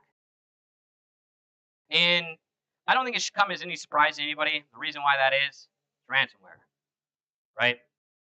Ransomware has been around for decades. It's even been around since the early 2000s. But in the early 2000s, ransomware was more of a gotcha, you're never getting your stuff back, to what we saw more so in 2010, late 2010, to where it's like, oh, we can make money from this. In 2016, we saw the first ransomware as a service. I remember a lot of my colleagues laughed at this. They're like, ransomware as a service, what do these people think they are, a company? Yeah, they do. And what really solidified ransomware as a whole was WannaCry. 2017, WannaCry was released. In one day alone, they infected 230,000 hosts in a single day. For an asking price of $300 to $600, that's about 69 million to 138 million in a potential revenue for a single day's worth of work. And that was all thanks to Eternal Blue, a government spying tool that got released to the internet. So once that happened, the rest is written in history. 2018, we started seeing C2s integrating with ransomware, and then we no longer have ransomware as a service. We have malware as a service. Pretty terrible crap going on, right? So as a quick recap for those who need to see this in MITRE, when we look at 15 years ago, right, it was very, very limited. Sure, you had one super cool, like, elite hacker doing malware dev. They're out there just doing it for the memes, doing it for the lulz. Maybe they're doing some data extortion through, like, threat of release of data. But for the most part, like, companies were kind of like, all right, cool, you got our employee list. Who cares? right? Now it's a little bit more dangerous. So today, one could argue that this whole thing should be ultimately filled, but when you look at threat actors combining, they still miss some TTPs here. But it's multiple groups working together, or one large group working as like a major company. For example, multiple groups working together. Who's familiar with MageCart? Okay, a handful. So MageCart's a threat actor that installs credit card skimmers on e-commerce sites. They don't get their own access. They don't hack their way in. They buy the access from initial access brokers, and then they install their credit card skimmers in line. So they're buying it from somebody else. One big group working with multiple professions would be something like Conti. Conti, as you guys all remember, got in a big fight with one another because of the Russia-Ukraine situation. A lot of people focused on the malware, which is cool. I thought the malware was cool, but nobody seemed to really focus on the background documents. They had like sales engineers, people that say like, hey, if they're going to spend this much or give us this percentage of the ransomware or the ransom, we'll give them X percentage as a discount. They had marketing personnel telling them how to market. They had recruiters, pay structures. Like it was a cybersecurity company with no morals. So like really the dynamics changed, right? The cybercrime industry became companies and pay structures and all that stuff is weird to look at. But ultimately, like how they make money today is so different than how we expect them to be making money, right? Actor 1 buys from Actor 2, or the other way around. Actor 1 sells initial access to Actor 2. Actor 2 installs ransomware, and then Actor 3 just makes the money because they made the ransomware. But when we look at most security programs today, we still look at them as a single actor, right? Sure, Conti is important. They did a lot of damage, but REvil sells their malware and don't really do a whole lot of the exploitation on the side. So we haven't really caught up with this mentality that the cybercrime industry has really changed. Some other quick facts here about cybercrime in today's world, right? About $1,800 lost or $18,000 lost every minute due to a phishing attack. Global damages last year alone were more than the GDP of the world, minus the U.S. and China. We saw an increase in malware use by 358%, and then ransomware alone in 2020 was 435%. And as we'll get into a little bit later here, we still don't test for these in our pen testing, red teaming engagements, right? The majority of those engagements very rarely ever use ransomware, neutered ransomware or neutered malware. If you need justification for more funds from your executive staff, just give them this number. The average ransomware payment grew by 518%. So it's around 570,000. That's just the payment. That's not the continual damage that they'll continue to do. And then a fun fact here, about every 11 seconds, somebody gets hacked and is hit with ransomware. And I don't know if the FBI mentioned this, but in the US alone, we have a detect and prosecution rate of about 0.05%. So if anyone in this room has ever been like, man, I could get away with a cybercrime, yeah, you probably could. You probably could. So I'm not saying go out and do crimes, but I am saying that's a pretty bad number. So how do we improve, right? Where do we go from here? Cybercrime's changed. How do we change? Well, first off, I think we have to check ourselves before we wreck ourselves. First one that I see on every engagement I've ever been in, from Fortune 10 companies down to brand new startups. We just ignore the basics. Look, I get it. That SIM, that WAF, that EDR, whatever is being sold to you is sold as like the greatest thing in the world. It's gonna solve all your woes. To be honest with you, it's not. If you still got Windows XP on your network, it's definitely not. I mean, ultimately, everything is worthless without the basics. We don't do patching, strong passwords, or user awareness. You're just gonna get whacked. And it's not a matter of if, It's a matter of when. So let's dive a little deeper into this. Let's talk about passwords, right? Probably many of you have seen this.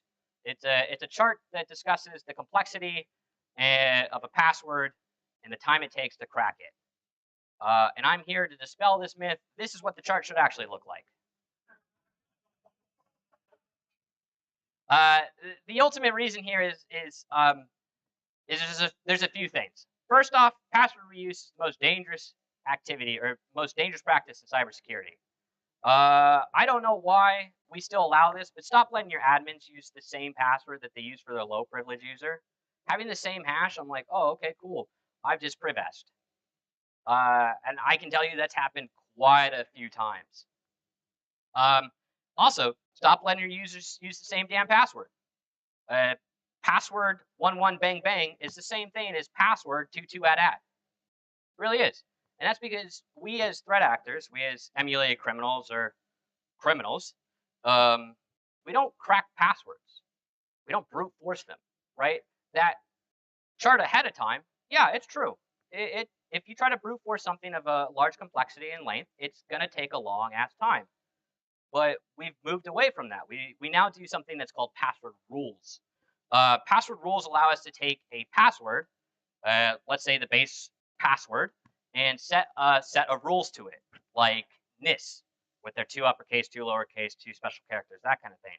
It'll print us a password word list with every variation according to NIST of password, which is great for us, bad for you guys.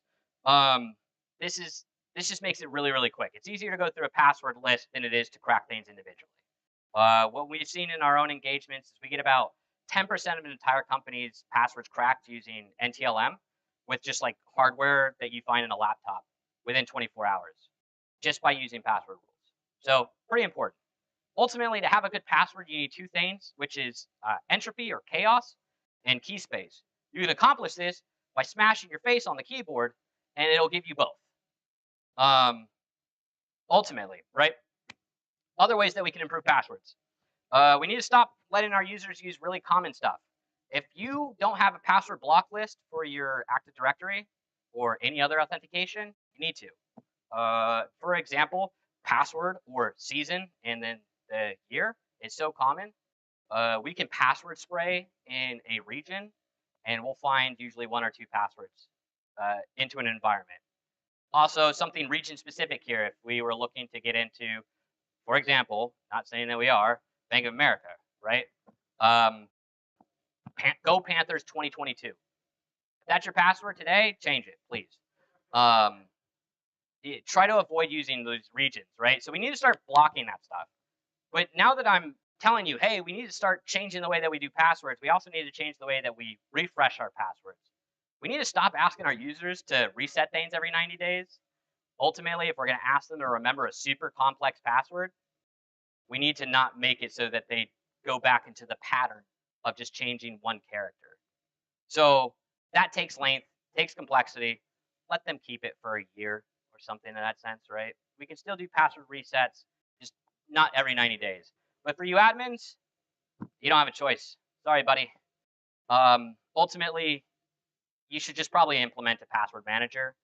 And oh God, please don't put the password manager in the master password in a text file, you know, or the OneNote that you guys have shared amongst your admin group. I've seen that a lot. OneNote's not a password manager for your password manager, right? We don't need that. Ultimately, though, you know, an admin password needs to have an expiration date. One final thing here, a bonus on passwords. I actually made this for the Uber hack, and when I saw the Uber hack, I was like, oh, justified. And then I realized that's a really bad thing to celebrate. Ultimately, MFA is paramount to your security. You need it, but please, guys, stop using push. We've realized that push doesn't work. Sure, the hacker that got Uber and the others just pounded them with MFA and MFA requests. There are smarter ways to do this. We actually usually just ask, we log in at 9 a.m., 1 p.m. And because that's common for people to be logging in, they're like, oh shit, yeah, okay. 90% of the time we get in, The 10% that we don't is because the company's so small that they're just better aware, I guess you can say. That or they just don't like working there. Who knows? All right. Second basic that we needed to talk about, patching and life cycling. Seriously, why do any of you have 2008 R1 boxes on your network, or 2003 or XP? It's been gone for ages, and I get a lot of times it comes down to justification to your business, right? Like, how can we justify the business expense? Well, you can tell them we could get rid of it, or we can spend $500,000 in a year from now when we get ransomware. Ultimately, the two suggestions I have here with end of life, if you can't remove it from the domain for some odd reason, segment it so hard that you can't do shit with it, right? It does not need to be on your network, ultimately. And if it's end of life, it likely doesn't have the ability to have an EDR on it, so you can still hack it. Very, very easy for us hackers, especially red teamers. I would say ultimately that's the way we get Privesk in most of our engagements. If you want to improve on your patching and life cycling a little bit better, for those who don't know about patching segmentation, I figure I'd throw it in here. I think this is probably the best way to do patching to justify a quick rollout. Start with your admins first. They know when problems arise. Then move on to the group that has the least business impact into the largest business impact. But ultimately, there should never be a critical vulnerability on your network longer than a month. It doesn't matter if it's the external or on the internal, because you're only as secure as the least secure system on your network, right? As we'll get into in a little bit, I don't need to hack your external to get internal. There's plenty of other ways that we can get into. Ultimately, I shouldn't see Eternal Blue or MS08067 on any network. If I see MS08067 on your network, we're going to have words. And I am not shy to explain when things are bad. All right. Last basic that we're going to talk about is user awareness. Fun fact, about 91% of all external attacks start from phishing. Shouldn't be any surprise. It's a pretty good vector. The thing is that we have to remember is the user is still not your enemy. We like to joke about that as IT admins, as security guys, but ultimately it doesn't matter because our team has a 30% success rate against IT teams. So if you think you're better, you're probably not. Most of the reason why we see this is most of the internal phishing campaigns lure everyone to a false sense of security. They're too easy. Why is there like 17 spelling mistakes inside that email, right? Yes, those exist. I'm not going to argue against it. But targeted campaigns against companies are very, very good. Plus, the exemption for like leaders and executives is such a poor practice. It leaves a gap in your security. Even if your CEO gets mad, be like, "Kick rocks, dude. Sorry, man. You need to learn." I'm not telling you to go piss off your boss, by the way. But like, you know, as a quick thing, like let's take a look at this. This is Grammarly Business, right? Spot the fish. Grammarly Business. Don't mind that one's thinner than the other. It's just the HTML when you drag out the window. Both links, or all the links here, go to shortened URLs. The only difference here is the email header, which I purposely didn't share because then it would be way too obvious. But when you look at this, you know, how many of you think it would be the one on the left? None? How about on the right? Still none? You guys are just believing that there is no fish here? You don't believe me? Yeah, there is actually there is no difference. Ultimately, the one on the left's the fake one. And you would only know because it's not Grammarly Business. It's Grammarly Biz, or Grammar for Us, or whatever you want to name it. But this is a service people want, right? This right here will get you a large percentage of your company. No joke. I've seen it. I've done it. It's good stuff. So, you know, how do we fix that? How do we fix phishing? And I've seen this from year over year on our own stuff, right? From our own campaigns, going from 40% success rate to about 15. But ultimately, treating their users how you want to be treated. I get we're IT admins. We get dogged on all the time. People are not happy when we make changes. But most of these people that they're not happy, they're not cybersecurity professionals. They don't know. I mean, the fact is, about 64% of Americans don't even know if they've been part of a breach because they never checked. That's bad. So really, to change it up, we need to start changing the communication that we give to our users. Users shouldn't be punished for clicking a phishing email, at least not the first time, maybe the second time or the third time, right? The first time, encourage your users to come talk to you, because the quicker you can get ahead of this, the quicker you can identify and close the gap. We've seen where that culture is given to their users really did change the success rate of our own campaigns. One company that we worked with, they had a zero tolerance for clicks, right, to phishing. We had like a 90% success rate. It was insane. And then we gave the suggestion, hey, maybe you should change the culture so you encourage them to come forward. They're not going to get in trouble. It went down to like 10, 15, which still not great, but better, much better. Encourage your users to talk to one another. We're better at detecting something being weird if we can talk to one another. We go, does this look right? No, probably not. Throw it away. And then email and subject additions, post fixes, whatever you want to call them. Yeah, there's email fatigue, but ultimately it gives a little bit of something maybe fishy here, right? All right, let's talk about pitfall number 2, because we got more to go. Pitfall number 2. No, in fact, this job is stressful. Forbes, a bunch of other magazines, they'll put our job in the top 10. It sucks. Burnout is real. And burnout causes mistakes. Teams are spread way too thin. There's a manning shortage. It's really hard to find good analysts and good practitioners. And yet, while this field is so massive, I mean, you guys heard the FBI guy was like, oh, yeah, he has to be a jack of all trades. Like, that really doesn't truly exist. I mean, there's one John Hammond, and that's about it, right? It's not logical to expect doctors to be able to perform every aspect of medicine. So why should we have to be able to do reverse engineering? Oh, I'm touching the mic. Sorry, guys on the internet. Why should we have to do the same? The most dangerous people to make unhappy in your environment are the security staff and IT admins. Threat actors do pay a lot of good money. Again, don't go talk to threat actors after this talk. But I've seen like 20% of a ransom will go to admin credentials if you provide it to them. Right?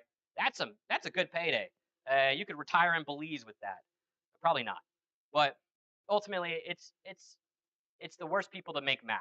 The worst people to stress out. How do we fix that? Hiring.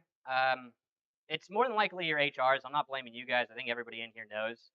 But your requirements are way too strict. Probably gonna make a lot of you mad, but a degree doesn't matter. It's a good to have. Don't get me wrong. For all the students in here, it's good to have. But curriculums don't change. Cyber changes hourly, right? And this is just a fact of the matter. It's nice to have, but we need to drop it as a requirement. I don't have a degree, yet I could probably hack every single one of your guys' networks. And that's just not me being like boastful. That's just me saying like, I know how y'all's networks is. We're also in a staffing shortage. This is what most like hiring managers don't understand. We have way more jobs unfilled than we have filled. So we need to stop saying, hey, junior for a senior level, but junior pay. We need to make this solidified. And we have to do that as a group. We can't like just rely on HR, because HR doesn't understand. They don't even check to see if they're a part of a breach. I'm not saying go look up your HR manager on Have I Been Pwned, but could be a good argument. Last thing I will say about this is hire interns. Trust me, interns are the way of the future. Why? They're replacing us. I don't do the technical work anymore, as much as I wish I did. But the interns that are coming in are going to be replacing my seniors and my managers so that they can lead the next group. They're hungry to learn. They want to learn this job as much as anybody else. They're cheaper. No offense, guys, but you're cheaper. So let's bring them on. Let's stop hiding them in the dark. The old guard of you need to have experience to do this job needs to die off, because we don't have the manning capability to do that. How do we improve the jack of all trades with no support? This one I think is pretty much on us as technical leaders to really drive. This is more so how we advocate. Every network has a nuance to it. It could be the exact same AD structure, the exact same programs, yet this one over here, you have to like log into the Exchange server. I guess you don't have Exchange servers anymore. Whatever. You have to log into the file server to log into DNS or something like that, right? There's some nuances there. When the turnover happens, when they leave, that nuance leaves with them. But the threat actors are probably going to be in your environment for a year, so they're going to learn the nuances. Their retention is no problem. They're getting paid nice. So you need to make sure that retention is key and invest in your people. Cybersecurity is a team job. We can't do it alone. If you're a single cybersecurity engineer and you're one of 10,000 employees of a company, I will be an advocate for you. Hit me up and I will talk to your board because it's not a single person's job. It is too difficult to do alone. And ultimately, when we do create these teams, we have to create a team of a good culture. Yes, we're nerds. Most of us are introverted. Most of us like to play video games in the dark. I myself play Dota with no lights on. I get it, right? It doesn't mean that I don't like having a good team. And even the quiet ones enjoy having a good team. So, take care of your people. Send your people training. Doesn't need to be a cert, but training in general, right? Black Hill Security, Spectre Ops, even me. Like we all give training for as much as we can to teach people how to grow in this. It's good. Value your technical leadership and reward it. That's really all I'll say on that. As the last thing for everybody in the room, yes, we're all stressed, we're overworking, but you have to remember a strong work ethic requires a strong rest ethic. Take a break, take a breather. Log4j has been resolved. We'll wait till this Christmas to come up with our Log4j for this year. Breathe while you can. All right. On the last pitfall we're going to talk about today is communication with our executives and other business units. Something I learned in the military. It was a phrase that was said all the time. Communicators are, here it says communicators are the worst at communicating. What my sergeant really said to me was communicators are shit at communicating. And, the emphasis really did go a long mile. Ultimately, we're bad at this. We use fancy acronyms and terms that nobody else understands. If I told a CEO today that my hacker name was APT Big Daddy, he'd be like, what's APT, right? Like, it doesn't make any sense to him. So when we start telling our executives, hey, DNS, FTPs, it's open, you can get there anonymously, they're like, cool, what does that mean? They're business focused. They don't give a shit. Ultimately, they see the money, and that's their job. They're supposed to see the money. That's what keeps your company running. They just see us as paranoid IT admins with really expensive taste. And I mean, ultimately, I've seen some of your guys' builds to some of those cool fancy tools. That's a really expensive taste. I'm not saying that's bad. It's just the way they see us. So it's not up to them to learn. It's not up to them to change the ways that they speak. It's up to us. Ultimately, this is really where we have to quantify the risk in a way that is understood in the business aspect. Because failure to communicate properly is only going to amplify those first two pitfalls. When we talk to our executives, we have to be realistic about our cost. We can't keep going, yeah, I could probably do it with that, right? Maybe we don't need this particular tool. If you know you need a tool and it's a best in class, justify it, right? Be honest about what that is going to cost the company. But also be honest if you don't invest, how much is that going to cost the company? I mean, how many pen test reports have you seen actually have, if this was successful, here's the cost it would be to your company? Probably very little, right? I've read a lot of pen test reports in my day. Probably very little. So if it's not in there, it's up to you to communicate it. The board needs to understand that. We also need to stop talking with technical jargon. I think this is pretty obvious, but it's probably the hardest thing to learn. It took me years. And the only reason I ever learned it was because I remember I was briefing a very, very high up individual in the US government, and they just were like, well, how about you hack his phone? I was like, sir, we don't even know where he is. Like, how am I supposed to hack his phone? Like, these guys just don't understand. And so translating in a way that they can understand is super important. Last thing I will say on this, and I've seen this be very successful in my previous employment, is keep your executive staff engaged. Throw like celebrity vulnerability updates to them, right? Hey, Eternal Blue just came out. We're vulnerable 100% of our systems. We're screwed, right? Like, tell them, let them know. Even if they're like, can you stop sending me these emails? Like, no, absolutely not. I'm not going to stop sending you these emails. You can block me, but I'm still going to send them to you. I'll print them out, put them on your desk. How about that? A little healthy paranoia, right? We could all use a little bit of it, but enough for them to bring us in. The last thing I will say on executives is compliance is something that can help drive your spending, especially as it becomes more into law here in the United States. But the longer you wait, the more expensive it's going to be. So if your CEO or your CFO, whoever it may be, is scoffing at that $1 million price tag, 6 months from now, it could easily be $2 million. Or if you wait till Q4 to do your pen test, you bet there's a 30% premium going on there, right? Cybersecurity firms are already booked out. It's only Q3. Or, yeah, are we in Q3? I think so. Or we might be in Q4 now. Either way, people have been booked out for months. If you want to get stuff done now, you're going to be paying a premium. So that's something you kind of have to explain as well. It's not a we can wait and we'll be fine kind of thing. It's we can wait and we'll spend more money kind of thing. The other thing I will say about communication is with your other business units. This is something a lot of us fail on because, you know, that marketing team is releasing that super sweet rebrand. They're not telling anybody, and they just made a whole new website, and then IT security gets brought in 2 days before launch, and it's hacked. Seeing that way too often. Ultimately, it comes down to policies, policies, policies, policies, and plans. According to Cybint, 77% of you don't even have an IR plan, despite how crime has increased in the last 2 years. So if you look around this room, likely 1 in 4 of you doesn't have an IR. Get me their card. I would like to talk to them and see how we could help each other, you know, legally, not illegally. Getting the backing of your CIO or CTO is really important, right? If you have policies in place that they're willing to enforce because they're good policies, that will force marketing to wrangle themselves in and bring you in appropriate time. That will force the other business sections to stop doing shadow IT or rogue IT.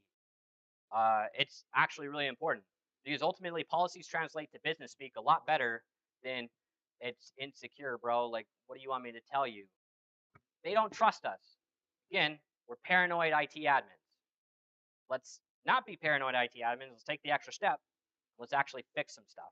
We got to do it ourselves, though. We got to put a little bit of effort in here, right? Writing those IR, those patching, whatever it may be, those policies need to be put in place. So, talk to you about some pitfalls, talk to you about cybercrime. Like, how do we verify it's all working? What is the way forward here, right? After we've taken care of our pitfalls, what do we do? I don't think it should be any surprise to anybody here. I'm obviously going to be an advocate for criminal activity, emulated criminal activity. Ultimately, the commodity pen test does need to die, though. Doing pen tests for just pen test's sake is a false sense of security in itself. Because I can tell you, in a pen test, yeah, we might fail, right? We might not get to domain admin. You may have been doing okay at patching. But the likelihood is it's not true to really how cyber criminals are working today. The train how you fight principle is what created red teams in the first place, right? It's borrowed from the military. So we have to keep up with what threat actors are doing. And yeah, and I guess maybe like commodity pen test shouldn't die completely because we still need it for the people who haven't even done pen testing before, right? Let's get them to a point. But ultimately, we need to start moving towards adversarial emulation. And I don't mean adversarial emulation or simulation in the sense of red teaming, but more so just emulating criminal activity in more of a gray box approach, right? This helps blue teams be able to do the detect, protect, and respond or prevent portions of whatever that framework is. I already forgot the name. But you know, they can work on what level of noise is it going to take for a threat actor to make before we actually detect this and go back and fix it. Because with pen testing, the noise is already there, right? A pen tester comes in, they're hitting you with Nmap right off the bat, TAC A. They're like, screw it, man. I'll be back in 45 minutes. We'll see what happens. But adversarial emulation, it's a lot quieter. It's starting off with SMB exec or crackmap exec, right? Tools like that, where you're looking at legitimate processes. You're using LDAP and the noise that it makes by itself to pull down that and inform you on what's a good decision. Ultimately, it allows us to do a lot of red team or a lot of adversarial TTPs that are relevant to that organization without the 3-month time period it takes to do a real red team. Also with adversarial emulation, malware should be used in about every engagement, and not just like the generic, hey, I made a Metasploit payload and tried to run it. It's, building actual shellcode loaders that evade EDRs and AVs to showcase really what is the techniques that are being used by threat actors today. Simulated ransomware. I mean, how many of you have actually simulated ransomware within your network? That's maybe one or two. Yeah, okay. About what I would expect. So how do you know that your EDR is actually stopping ransomware? Are you trusting them? Right? I don't. If I'm ever recommending things, it's because I personally have gone through and tried to run ransomware or tried to run malware, that kind of stuff. So in an adversarial emulation engagement, designate a box. This is what we want you to do. You don't have privileges to it already, so get privileges, run ransomware on it, and if you can fully encrypt that box, okay, we probably need to change some of our detection. We probably need to tune our EDR a little bit more. Yeah, I'm almost done. We're about to wrap up here. How does that tie into adversarial emulation? With the pitfalls, basically, try hard social engineering, actual good social engineering campaigns, confirming that your patch management is working, because threat actor is going to abuse Eternal Blue just as anybody else. It's going to showcase that your people are burned out if they're burnt out, because they're going to miss alerts. They're going to make mistakes. And also a good adversarial emulation engagement should include a communication to the board. That's not a cheap engagement, right? I'm not going to lie to you. It's not as straightforward as a pen test, but ultimately that should be presented to, if this was a real attack, how do we, what would that look like to our organization? So it can go a long way in helping out with that healthy paranoia. All right, let's wrap up, because we got told I have a few minutes. Ultimately, the cybercrime industry is booming and it's growing. It's going to be at 25 trillion by 2025. What their expectations is. It's a good business to be in, because low risk, high reward. And ultimately, if we're going to survive this, we have to change how we're going to combat it. We talk a lot, and we talk a lot about changing things, but we're never the couriers of our own success. We're not going out, we're not actually writing the policies, we're not going out and trying to speak better to our executives. We're just going, well, we need to do it, somebody else will do it. And then we leave our jobs and we go somewhere where they'll pay us even more. We need to just change that, right? We need to implement the basics. We need to grow our people. We need to translate ourselves and actually be who we say we're going to be. And again, security is hard. I'm not ever going to argue that, but that's my TED Talk. Thanks again, guys, for listening. Happy to field any questions I have. Anything on Discord? My Discord people. Oh, okay. Anyone got any questions? No, just smiley, happy faces. I'm cool with that. Oh.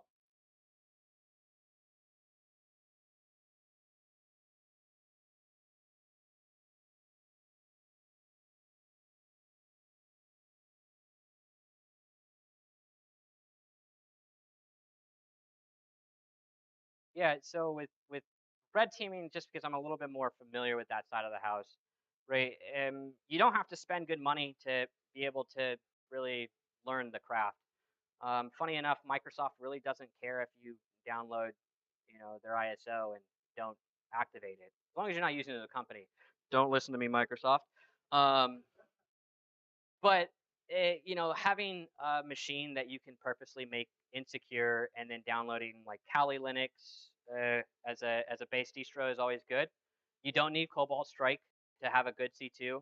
There's Mythic, which is developed by SpectreOps, was developed by a guy at SpectreOps, I should say.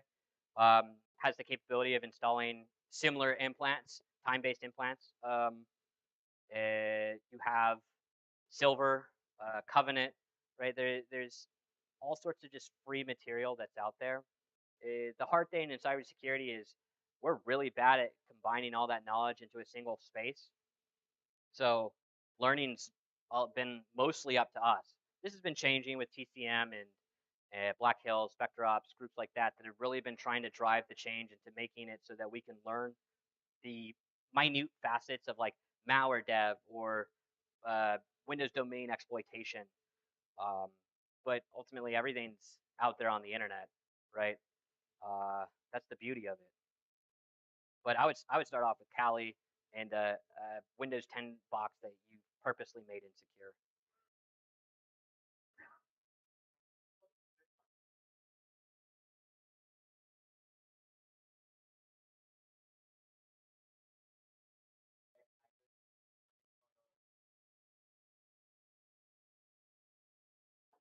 Yeah, yeah. So, I mean, in most engagements that we do adversarial emulation, anything that lasts longer than a month, or simulation, more the red team side of it, we've spent months in environments where we're just undetected, and it's no fault of really like the engineers at the other end. It's more so that they spent $20,000 on a new EDR, a new SIM, and nobody configured it, right?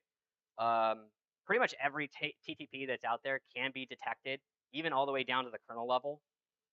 It's just really how we tune our detection to how we capture it. As far as an antivirus detection piece to it, I would say never trust your antivirus to be the last line of your defense. If you guys know of antiscanme.me, which is a non-distribute malware tester, essentially for criminals and emulated criminals alike, you can throw it into there, and like Virus Total will tell you if it gets detected or not. If you look at any of those AV or EDR products, like those are pretty common for what is easily bypassed. The stuff where it starts to get a little bit more difficult is like your CrowdStrikes, your what are they called? I forgot the other one. It's Carbon Black, right? Like these like super deep EDR products that gets a little bit more difficult, but ultimately they're still bypassable. So it's the worst phrase in cybersecurity, defense in depth. Yeah.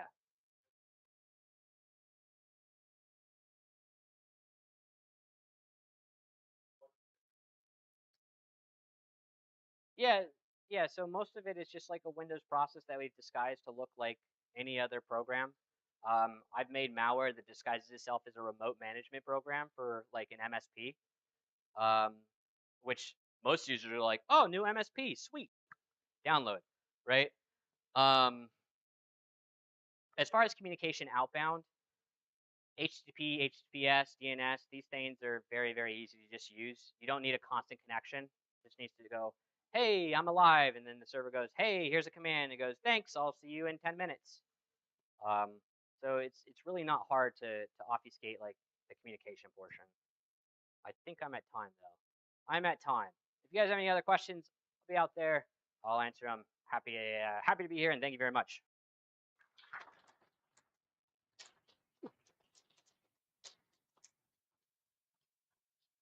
Thank you, YouTube people.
This is for the audio for the stream.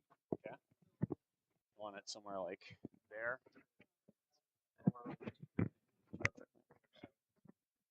Try not to. There. Nope. All right. T-shirt it is. That's not happening. All right. Mic check.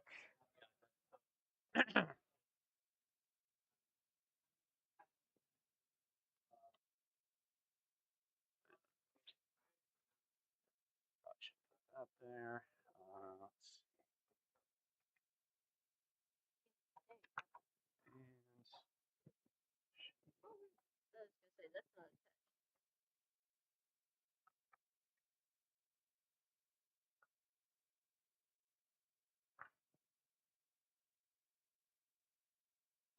Hey.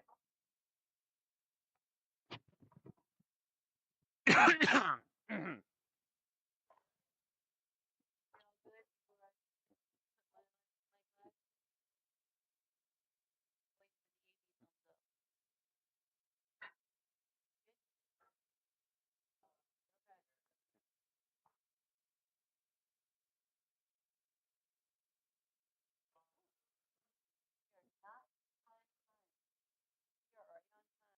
Trying to make sure I was ready to go. Well, so far we're right on time. I'll do my best to stay on time.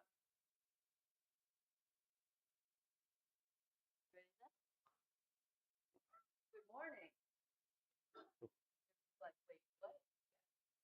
So, Sahan Sano is Chief Information Security Officer for Rady Children's Hospital, San Diego, the largest children's hospital on the West Coast and one of the nation's top pediatric healthcare systems. Right, close that door. Thanks. Obvious distraction. I don't know about you guys. So his experience includes security operations, incident response, systems engineering and architecture, IT and information security program development, several across multiple sectors. In addition to industry certification, member of the Tribe of Hackers Blue Team organization. In his personal time, he volunteers with several organizations as an assistant rowing coach for his alma mater, Gonzaga. Yeah, Oh boy. Gorgonzola. Gonzaga University. And you like humble over that one. He hopes to continue helping organizations develop IT and information security programs that empower their goals. All right. Oh, all good. As soon as April said that, I was like, oh, wait, I'm in North Carolina. It's dangerous to say you're a Zags fan, but that's all right. No basketball people, that's okay. All right. Thank you so much for having me. Like April said, my name is Sahan Fernando. Going to talk about attack path management this afternoon. I'll try and keep it on time and especially leave some room for questions at the end. I'm pretty informal, so one, don't mind me if I trip on that wire right there. But two, if you have a question during it, just raise your hand, totally fine. If you want to wait for the end, that's also great. So we'll just go over a little bit. April covered most of my background, so we'll be short there, but talk about where this topic came from, why I wanted to talk about it with y'all today, how to identify attack paths. Just for time, we'll only go over one example of an attack path that we worked with at my organization, and then just some kind of wrap up, leave some time for questions. Yes, that is the hospital where I work at. That is my little guy. Wanted to bring him. He decided he didn't really feel like flying this time, but he does travel well. San Diego is super pet friendly. Have a lot of canines around campus. So April said all of this, so I'm not going to spend 2 minutes talking about it. Been fortunate to do a lot of things, work on both. I started out as a SOC analyst at an MSSP, doing the tier 1, just trying to blaze through all the alerts, do that whole thing, and really start figuring out what does this actually all mean. But I also was fortunate to work on kind of the engineering side, work with help desk, service desk projects, and try and get a little bit more of a broader view, partly because I didn't have anything else going on at the time. It just worked out. Just kind of the standard, even though my employer is just all over this presentation, they don't really have an opinion on attack path management, so this is my stuff, not theirs. If you have legal questions about it, I'm sure we can talk about that. So why and kind of where this talk came from. Some of you, maybe all of you, are familiar with things like Bloodhound and the great work that the SpectreOp team have really done over the last, gosh, at this point, almost 7 years. I think the Attack Path Management Manifesto came out in 2016. Andy Robbins, I think, was the primary author, but a lot of great folks behind the scenes on that work as well. And it brought together a lot of disparate pieces of information and thoughts and tried to tie it all together and went into building Bloodhound. So first of all, thank you so much to those folks. Credit to Andy especially for giving me permission to use some of their content to help build out what we were looking at, and also some of their graphics, which are now open sourced, of course. Enterprise InfoSec, some of you probably work in it. It's so complex, and it's easy to make jokes and talk about how like there's all this crap over here and there's Windows 2003 over there. We're a healthcare facility. Number one is always going to be, how do we prevent loss of life and impact to patient safety? Important distinction, patient safety does not equal patient care. There's a wide gap there, but it still affects the organization's ability to treat patients and also capture revenue, because we need money. Healthcare is a business as well on the backside. And so for us, running Bloodhound's awesome and you learn a lot, but for us, I wanted to look at it a little bit more of, how do I bridge, as CISO, I really have to bridge very, very non-technical stakeholders with very technical concepts and risks, and trying to bridge that conversation is where we try to look at it from. Right, we have attack paths, and we've talked about it, especially within Active Directory, and how there are direct and indirect links from point A to point Z, but what does that mean in the more business context? So for those that aren't familiar with what attack paths are, they're really just attributes that lead from one set of attributes to another. So those could be systems, how they're configured, what are user behaviors on those systems, and just, again, that link. I didn't want to put that quote that's been played out a billion times, but John Lambert, I think, at Microsoft, right, the whole attackers thinking graphs, defenders thinking lists, right? I mean, that does hold true, and it's important, but I thought this was a better representation of what we're looking at, right? There's just regular user, and that can lead to an attacker's outcomes. And so that's really what attack path management to us has been about. How do we look at the end state of what an attacker is looking for? How do we work backwards from there? How can they get there? And we start to disrupt as much as possible, but also, how do we funnel them into higher fidelity signals?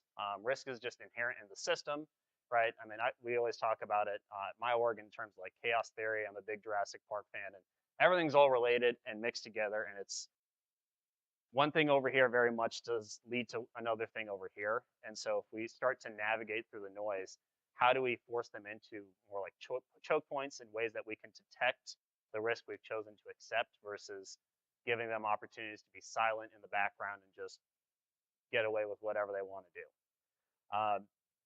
As I mentioned before, Bloodhound has been kind of the gold standard on how do you view attack paths, because Active Directory is more ubiquitous. But for me, and how I try and convey it to my exec team, even within the IT organization, we wanted to look at it beyond that. That's just part of the picture. And there's so many other ways that you can use people and kind of more process and thought process to expand beyond just the Active Directory viewpoint. So how we go about identification, we start with what are the priority processes, and it feels a little bit kind of business continuity, disaster recovery, almost. We're really trying to proactively look at, okay, here are the highest risk processes at the organization, either from a patient care standpoint, from a financial standpoint, some other things that I'm not even thinking of at this very moment, but really, what does the org care about most? And then we start to look at, what are the systems, the processes that support that? What are they relying on? And so that really starts to build the picture for us of, okay, so if accounts receivable is considered, a top 5 process, and it relies on this system, this information exchange, then we can start digging at it a little bit more. And just side note, pen tests are great. but pen tests are within the context of who's doing, that work. They aren't there to do the business context analysis for you. You're the one that's always presenting, hey, the pen testers did this. You know, that's the bridging that you're doing, and so it is a similar approach, right? For us, it was always a big emphasis that tools, we can't just spend our way out of the problem. I'm very fortunate we have a really engaged board who asked, what do you need to help prevent some sort of big attack as much as possible? We understand that that's inevitable to a point, but how can we lower the impact? And I tell them, yeah, great, it's supportive. We're having these conversations, but number one is that we keep investing in our people, like the previous speaker said. I mean, you can't automate your way out of this problem. And good people who just understand different attack paths and how attackers are working, but also most importantly, how does your organization run? You can't replace that.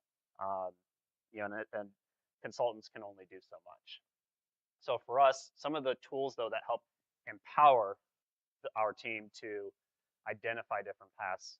We use Bloodhound for sure, but some other ones that standalone people use for identification of issues.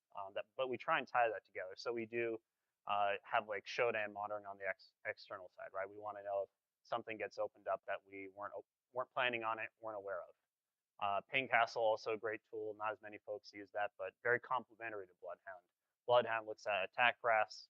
Ping Castle just pulls all this great information for us to look for misconfigurations, because again, that's a part of that attack path building is misconfigurations, privileges. How does this all tie together? We found a few through our EDR telemetry as well. That's given us that kind of almost weird stuff that just pops up when you're logging, right? And that's helped flag some weird behavior for us. Phone scanners, yeah, they're fine. But at least when we're presenting it to a broader audience, we can at least say, well, the Vuln scanner also says these CVs are here. But that's really not a primary thing we look at. That's more just to help support the narrative. One of the best things I found, though, is I'm a big believer in having good relationships. And maybe that's just because I'm a CISO, I don't know. It is so much easier to just go ask the admins of the systems that you are looking at, or people who support the processes ultimately, of like just tell me, what do you see as the issues with how things are going right now? That gleans a lot of insights, because they are the ones who are going to know most. And especially if you educate them on, here are some InfoSec things that and what it means to you. We do a lot of outreach like that. They're the ones that then come to us proactively and say, hey, I noticed my application doesn't have HTTPS on its authentication page, and people log into it with admin account, right? Those are things that the nuance gets lost in a single tool or not. So building that out and piecing it together. So once we have what we feel is a good solid attack path, then we really start to put it on paper in terms of, here's a narrative, almost essay style. We use the SBAR format because we're healthcare, so that tends to get a lot of traction, and people are familiar with how the information is presented there. Sometimes we put in some graphs. Sometimes it's as simple as just, here are all the things wrong with this application, this process, or something supporting something else. Here's our recommendation on how we want to fix it. Here's what it means in terms of this risk being actualized. Even if we don't quantify it, we don't have to all the time. It's just the risk is being actualized, and then we could even just, the base unit for us is this could lead to total system downtime. We know how much we, revenue-wise per hour, and make that calculation. And part of that mitigation plan is, again, suggesting, well, here are some risks that maybe are worth accepting after mitigation, working on that iterative process with the process stakeholders. So the example I wanted to call out, this was one of the first ones we found, where we had a legacy service account for business intelligence. It was really, it stuck out very quickly. Once I joined, we were running a couple of discovery things through Ping Castle and Bloodhound, and it just lit up every single one of those, unfortunately. It had unconstrained Kerberos delegation for entire OUs. It had password change rights, which those are two things right there where it's like, well, why? And then you also realize why am I going to waste 3 hours digging it up? We know we're going to fix it. Like what, you got to balance how valuable your time is. But sometimes it is worth pursuing. Well, in a nice way, what was the context here? Like why'd we do it this way? Because that very much informs your mitigation plan, but also good for note taking on here are some outreach opportunities after we fix this on how we can educate. Because if there's a common theme of, well, the admins kept doing it this way because they didn't know any better, that's on us now to go back and teach them, okay, so going forward, here's what we want to do and why, because of X, right? The last two things for us, we saw password hadn't been changed in a while. And the biggest thing from an attack path for us is that service account was running on multiple critical servers. The process for business intelligence were data driven. It informed a lot of reporting. That was considered critical. And so for us, we built out the narrative of, well, this service account, anyone could really get access to it because we don't have proper controls around it. Especially curb roasting and password cracking right away were just standing out as ways that it could be compromised. And then that starts the conversation of what the heck's curb roasting. Again, starting to inform your technical stakeholders as well as the higher ups, change differences in conversation, but still trying to inform them of what are the risks. And then showing them that here is that path to critical servers, critical file shares, privileged accounts, and that's going to get them to whatever their objective is, whether it is just exfiltration, but most likely we're healthcare, most likely we're ransomware. So that's the narrative that they understand, and at no point did they have to go into the complexities of how curb roast works, how lateral movement works at a more in-depth level. It's just they understand, here's point A, here's point Z. I trust that your judgment on there is a path there. Excuse me. And then we really had to work on the remediation side because it's critical. Availability is number one for us. And so how do we do this without bringing down business intelligence in this context? I'll be honest with you, I got a little lazy and just said, can we just recreate it? I wasn't really feeling like clawing back permissions one by one. So they were on board with that because that was faster for them. And that also made them look better in terms of time remediation. So always a good sell, right? We're always selling why should you do what I'm asking you to do. So some of the things we did to address those risks, among others, when we recreated it, it was so much easier to do constrained delegation. Again, walking them through though, what does that even mean, right? Oh yeah, I've heard of curb roast. What's constrained delegation? Going through just how that all works, why that's important to us and the InfoSec team, and why it matters to them, and how it's actually easier for them.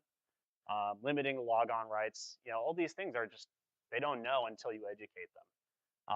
And that helps us with other attack paths that we're now working on, right? Putting in fine-grained password policies. It sucks. We looked at it, couldn't do group managed service accounts, wasn't supported by the application, but that's a part of that process of mitigating it is, well, we have to accept that risk, but how are we going to best control that risk going forward? Oops, sorry. And just, man, a lot of conversations around that. So many meetings, but those are really where you also get to strengthen the relationships with the folks who actually go do the work. I think most of you that have worked in any sort of bigger corporate environment, we can't go do the fixing, which is always frustrating for me because I used to be able to do that. We can't do that anymore. So it's important to have good relationships with the people who do that and they care about what you're saying. We would not be effective if we just said, well, go fix this. Your stuff's not patched. I mean, it's, don't be that person. So some closing thoughts just to keep it on time and leave some room for questions. These all go back to business process risk, and you need to prioritize it as such.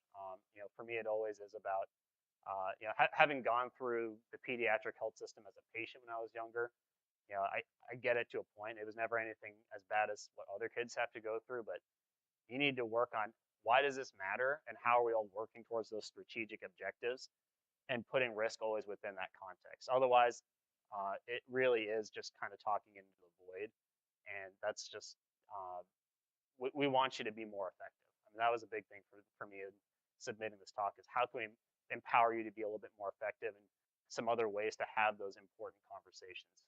Even if you're in the trenches, those are still maybe conversations you need to have with your leadership on the InfoSec side of, look, this is why I think this thing is important. Again, be really transparent about, look, we understand that there's going to be some risk, but at least we know it and we know how to look for it being actualized.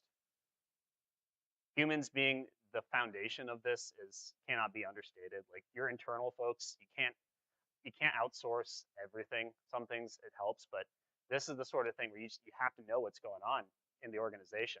I couldn't ask our external SOC, hey, tell me about this business process. I don't know. My internal folks, absolutely. Yeah, I understand our radiology workflow and how images flow from the machine to the radiologist, and I can tell you how it goes through these systems, and here are the ways I can just poke at it and start having some issues, right? Those are the things that really matter to the organization.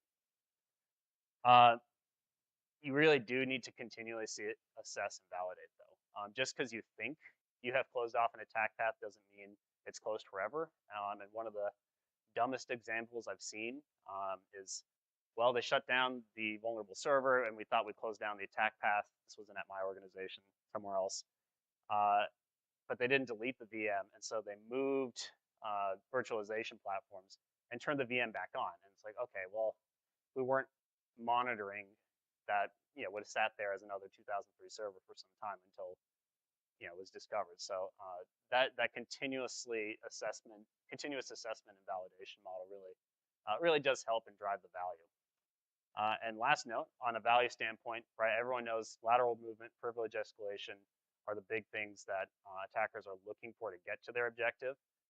So really focus on choke points, how one resolution can actually resolve multiple attack points, whether it is as simple as patching this application or resolving the harder things like service accounts running everywhere. I'm sure a lot of you are guilty of, well, we have our vuln scanner logging in everywhere with no limits on writes. Things like that really do help kind of show that reading our own dog food and we're trying to reduce risk, iteratively, but get those high value wins out of the way. And with that, happy to answer any questions that I can. Yeah. Oh, I'll wait for the mic.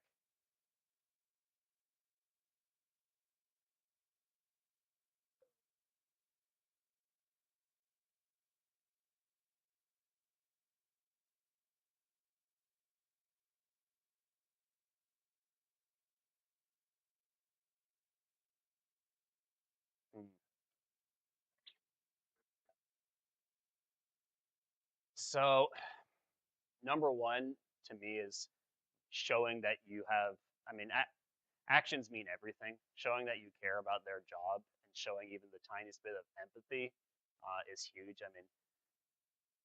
For me personally, like I said, I had to do that for a while. I was working in the SOC, but also helping on that side. And it's like, this is not as easy as it sounds to go and fix these things.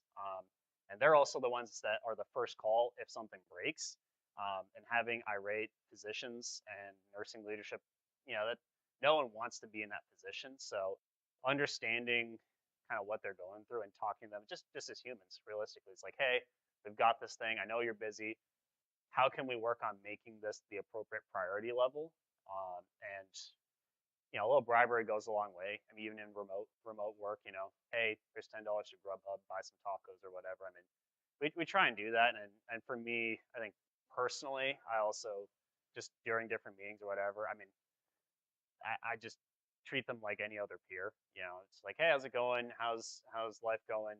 I work remotely 90% of the time, but I still try and stay connected because those relationships are so important when I do have to be a little bit more direct and just to the point on, hey, this is the situation. Like, the Log4j stuff that was just brought up. That's a great example. I had other stuff to do. They had other stuff to do. It was Friday evening.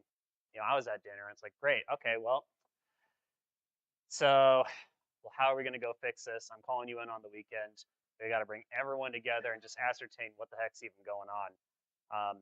People are less resentful to you for that if you are constantly communicating your appreciation, relating it to how it impacts them, and just working with them rather than just here's a spreadsheet, please go fix it, tell me when done. Passing tickets around doesn't do anything. So I hope that answered the substance of your question. Yeah. Any other questions I can answer? Fair enough. Well, you can find me in the hallway afterwards. Thank you so much for having me all the way from the West Coast, and go Irish.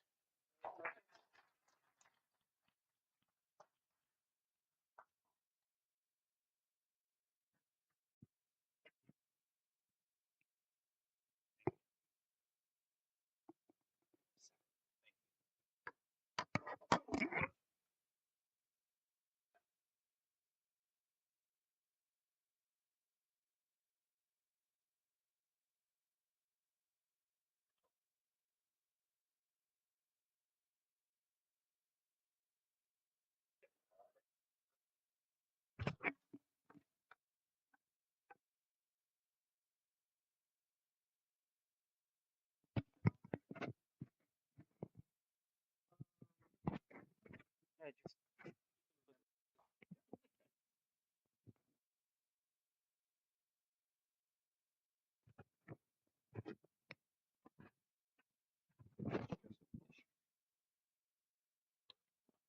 Okay. Okay. Good. so this will go both ways, and this will not go. Oh, okay. Mm-hmm. Okay, good.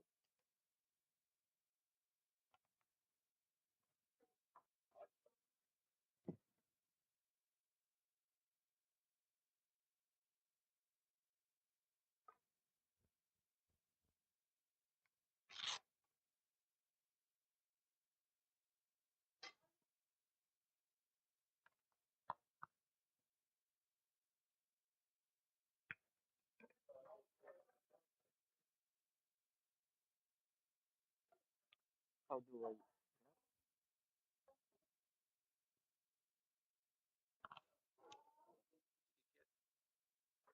Ah, there you go. There you go. Thank you. Yep.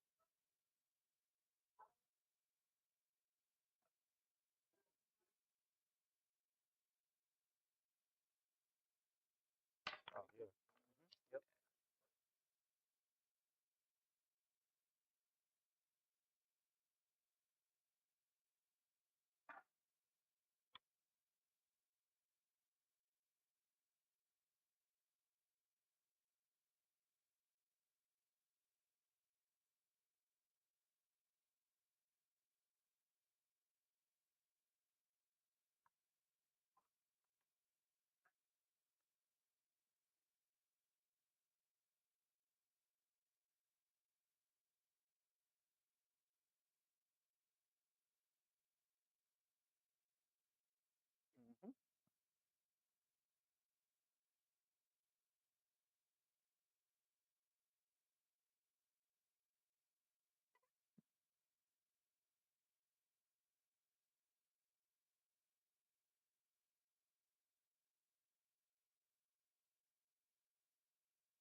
Al. Yeah. Nice to meet you. April. All right. I was the speaker wrangler. All right. Yeah. That's good. Thank you. I'm the one sending you those emails. Oh, that's right. Good. All right. I keep looking at much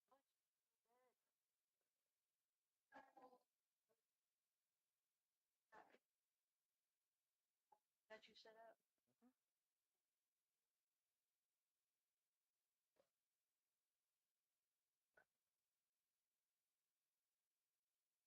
Are we good?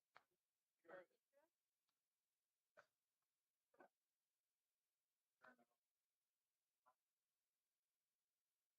Oh, did this not catch it?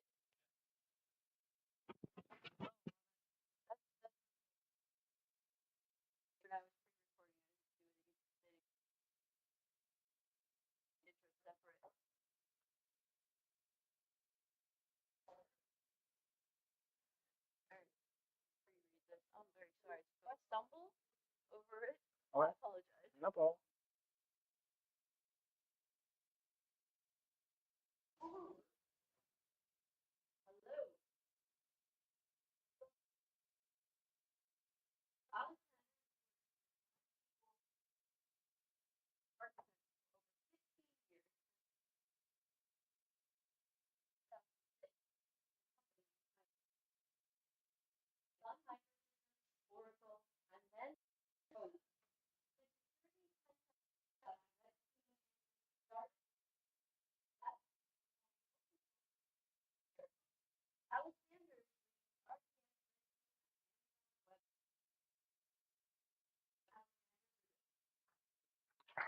All right. Thank you. So this talk will be about databases and about security, and this is called confused deputy problem for database. So I have already been introduced. I'm currently leading and managing Red Team at Amazon Web Services, working with relational database. So let's start. What is the confused deputy problem? So confused deputy problem is, um, as described by Wikipedia, is a computer program that has been confused into doing something. So a computer program that has high privileges is confused by the low privileged program to do something, usually something bad. So let me give you a quick demo. I have recorded a video of what that means. But before we'll go there, let's start with Linux. Let's imagine that. Oops.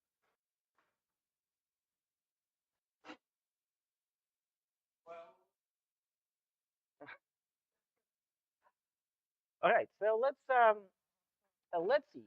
So this is on Linux, and system administrator decided to create a security monitoring and fixing program. So the idea is very simple. So let's find all files in a user home directory that are not owned. Actually, doesn't matter. Let's find all the files in a home directory of a user and change owner to that user. Right? So that is a good idea, right? So what can go wrong? So let's actually see. So here's my Linux box, and I have this cron job here. So what is the purpose of this cron job? Let's say I created a file in a user home directory, and this file is owned by root. And I want all the files for that user is owned by the username, which is how it should be. So my cron job will go and fix that. So it's fixing it, it's not yet, but in a minute, it will go and show it, not yet. Here we go. So it's changed the user. Now let's imagine on the right side, we have a malicious user. And the malicious user wants to actually abuse the power of root to do a privilege escalation. So what will it do? It will create a symlink. It's a sort of poison symlink. So this user will create a symlink to etc password in its own directory. You can create a symlink to any file on the system. You don't need to own it. You don't need to even be able to read it. So you can create a symlink here. And then our cron job will start in a minute. And what will happen? It will chown that. And chown by default actually follow the symlink. So it will actually chown and change the ownership of that password file to EC2 user. In a second, here we go. So now a bad EC2 user, unprivileged user, can go ahead and do what? Edit the file, edit etc password file to create its own fake root account. So here I can go here and create another root account with a UID 0 and group ID 0. All right, I'll stop here. This is the demonstration and example of confused deputy problem on Linux OS. And I will demonstrate a confused deputy problem on MySQL database. Let's look at the sample fictional architecture. In this architecture, we have a bad actor, a hacker, or a pen tester getting access to WordPress database using an SQL injection. And there is nothing interesting in this WordPress database. It's just a description of the website. It's a corporate website, read-only, no users, nothing there. But what is important here is that it uses the same MySQL database with another service. And another service is a healthcare record data service, which stores the personal health information on it. So the question is, can we get here? And again, this whole talk is from the red team perspective, from the attacker perspective, right? So I will say we, and here I will pretty much think like an attacker, impersonate attacker, be a red team member. So can we get here? So to really answer this question, we'll need to first understand what kind of users and what kind of access rights do we have on the MySQL database. So what we know here, and attacker doesn't know that, but we know that there are 4 users here. The first user is admin, it's basically a root user. The second user is corp WordPress user that has all privileges on this WordPress database. And another user is a health data service user, which has all privileges on the health service. So we have an isolation. And technically, it is all good. But we have this another user called monitor. So what is this? So we can look at the privileges. This is MySQL specific, the way how you display the privileges. So we can see that corp WordPress user have all the privileges to the WordPress database. Health data user has all privileges to the health service database. And the monitoring user is interesting. It technically doesn't have any write access to the database. It has very low privileges. But it has select and it has execute. So this is a monitor. This user is probably used by the performance monitoring system on a database. And it has a global select, meaning that it can select from any database. And it can execute functions in stored procedure. So star.star means everything. All the databases, all the tables. The database name .star means that this user can have an access to all the tables and all functions and objects inside the database. So can we confuse our performance monitoring system into giving us more privileges that we already have? So what do we have? Unprivileged user, corp WordPress user, cannot access the MySQL user data, a MySQL user table. This is the database and table that is used to store the passwords. The passwords are stored in a hashed form, but you cannot, if you only have a specific database restricted privileges, you cannot access this table. At the same time, our monitor does have an accelerator because it has a global select privilege. So I can actually display the hash password. This is how the hash password looks like. I'm only displaying 4 first characters. So what does database performance monitoring do? Performance monitoring system usually collects database metrics, OS metrics, flow queries, and generate explain plan. What does the database administrator do? Review database metrics, collect again, review flow queries, and to be able to optimize the queries, to see the information about the queries, the query plan, it will run explain. And the explain is the way to understand why the query is slow and what is happening. So let's look at the typical explain. This is explain plan in MySQL. And what it does, what a database administrator do, and what the performance monitoring system can do, is that it can take the query, rerun it with the explain plan, and then display some MySQL specific, database specific metrics and information that can be used to understand why this query is slow. It shows you what indexes it's using, how many rows it scans, stuff like that. So the question is, will it execute the select? And it should not execute the select, right? Because that's just a statistic. Well, in some cases, it actually executes the select. And it will execute the select to be able to materialize the subquery for it, be able to display how many rows it will read. So before, this is the subquery here, but before to display the accurate number of rows, it will need to first materialize this subquery and then do select. So that's why this subquery is actually executed. This is really bad. And this is known.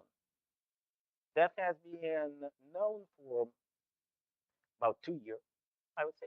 And there's a blog post on the Kona website that explains why it is bad for performance.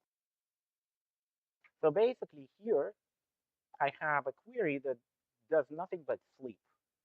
And I have it as a form of subquery. And when we run the explain plan, it will hang. It will run for more than an hour. So this blog post is called Uncommon Sense MySQL.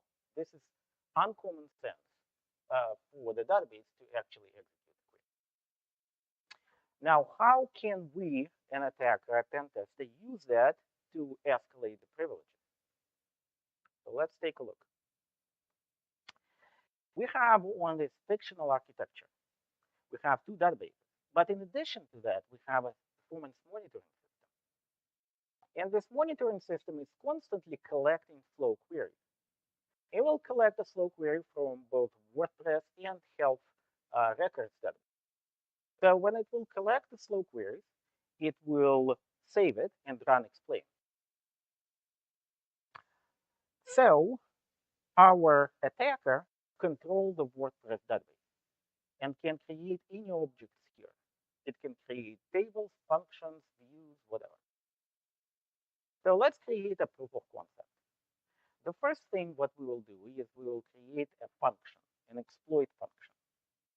And then we'll need to make this query flow. So we will first check if the user is monitor, the user that will eventually run the explain on that function. And then if it's a monitor, then we'll retrieve the password. If it's not monitor user, we will make it slow so that the monitoring system eventually will pick it up. But now the question is, so we can retrieve the password, the authentication string, because our monitoring user has a global select.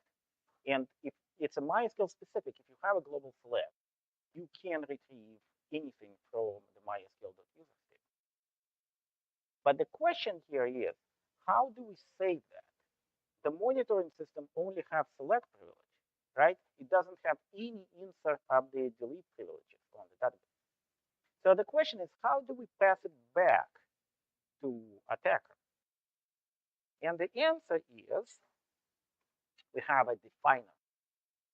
SQL statements, SQL functions has a feature called definer, SQL security definer or invoker.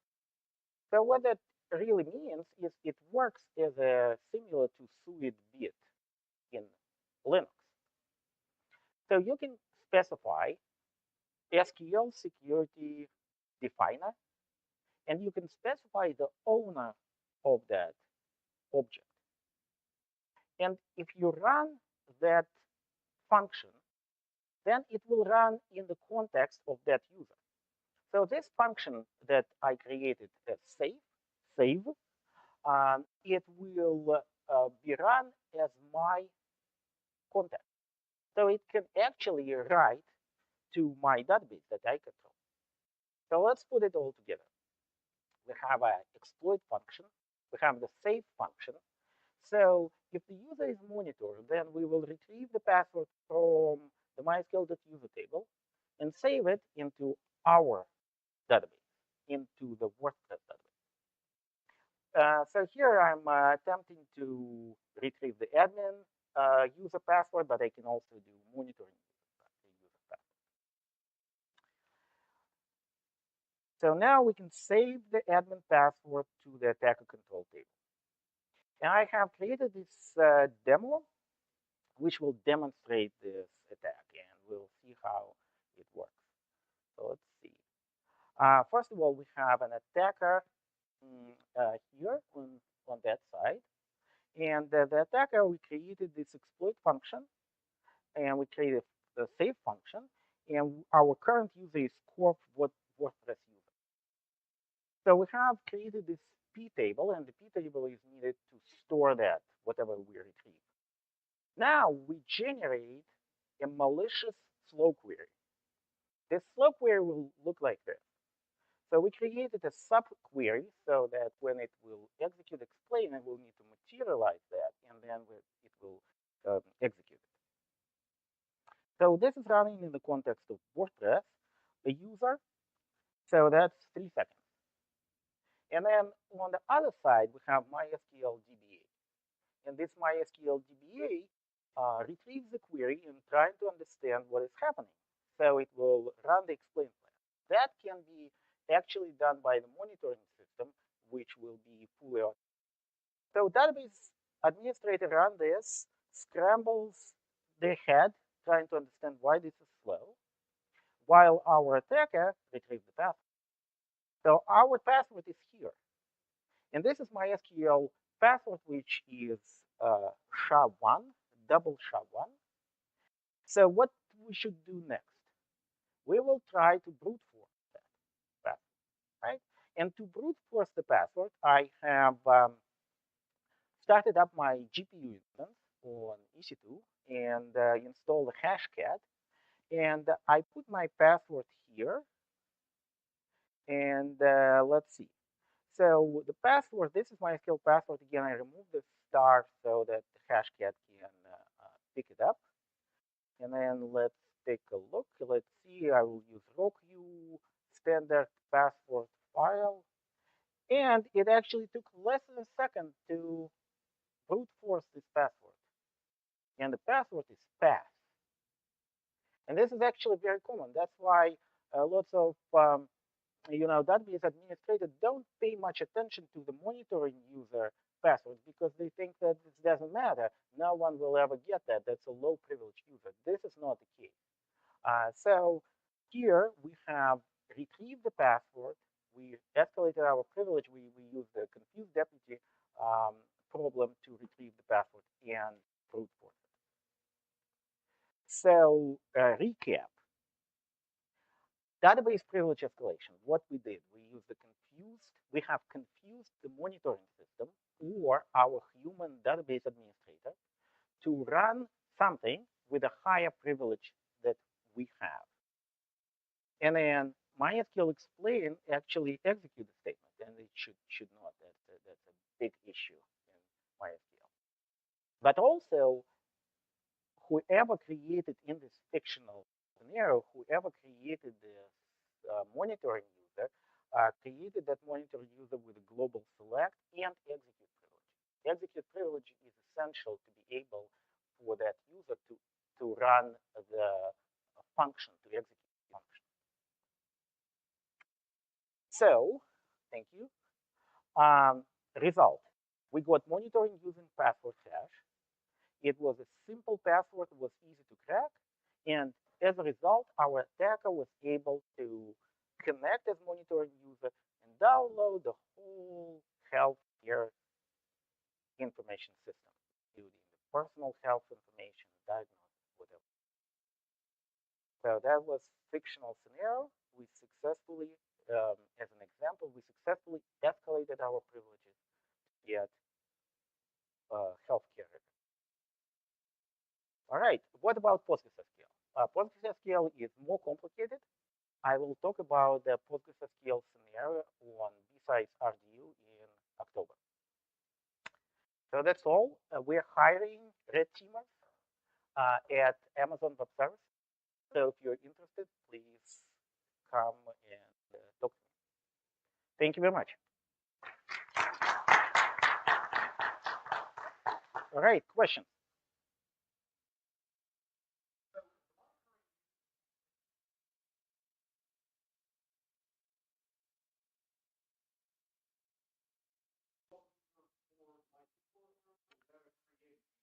This is created use. This is a very good question. No, in MySQL, there's no predefined user. It's just created.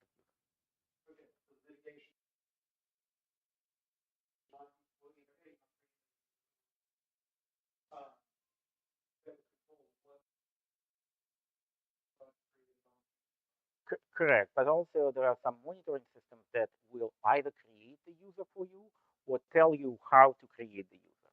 So you need to be very careful of what you provide the user with. You need to have absolute minimum privileges for such user, and of course password.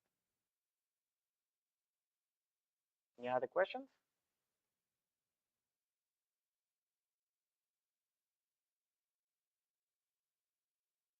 All right, thank you very much.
In his civilian career, he's the director.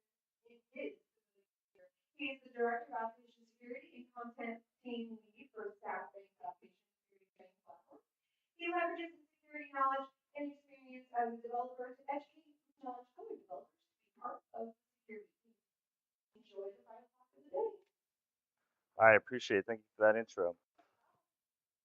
All right, just to kind of recap and kind of introduce myself. I am an Army Green Beret. I have a very quite different background coming into application security. I actually started out in my military career, started as infantry ranger, kind of just knuckle dragger carrying big guns.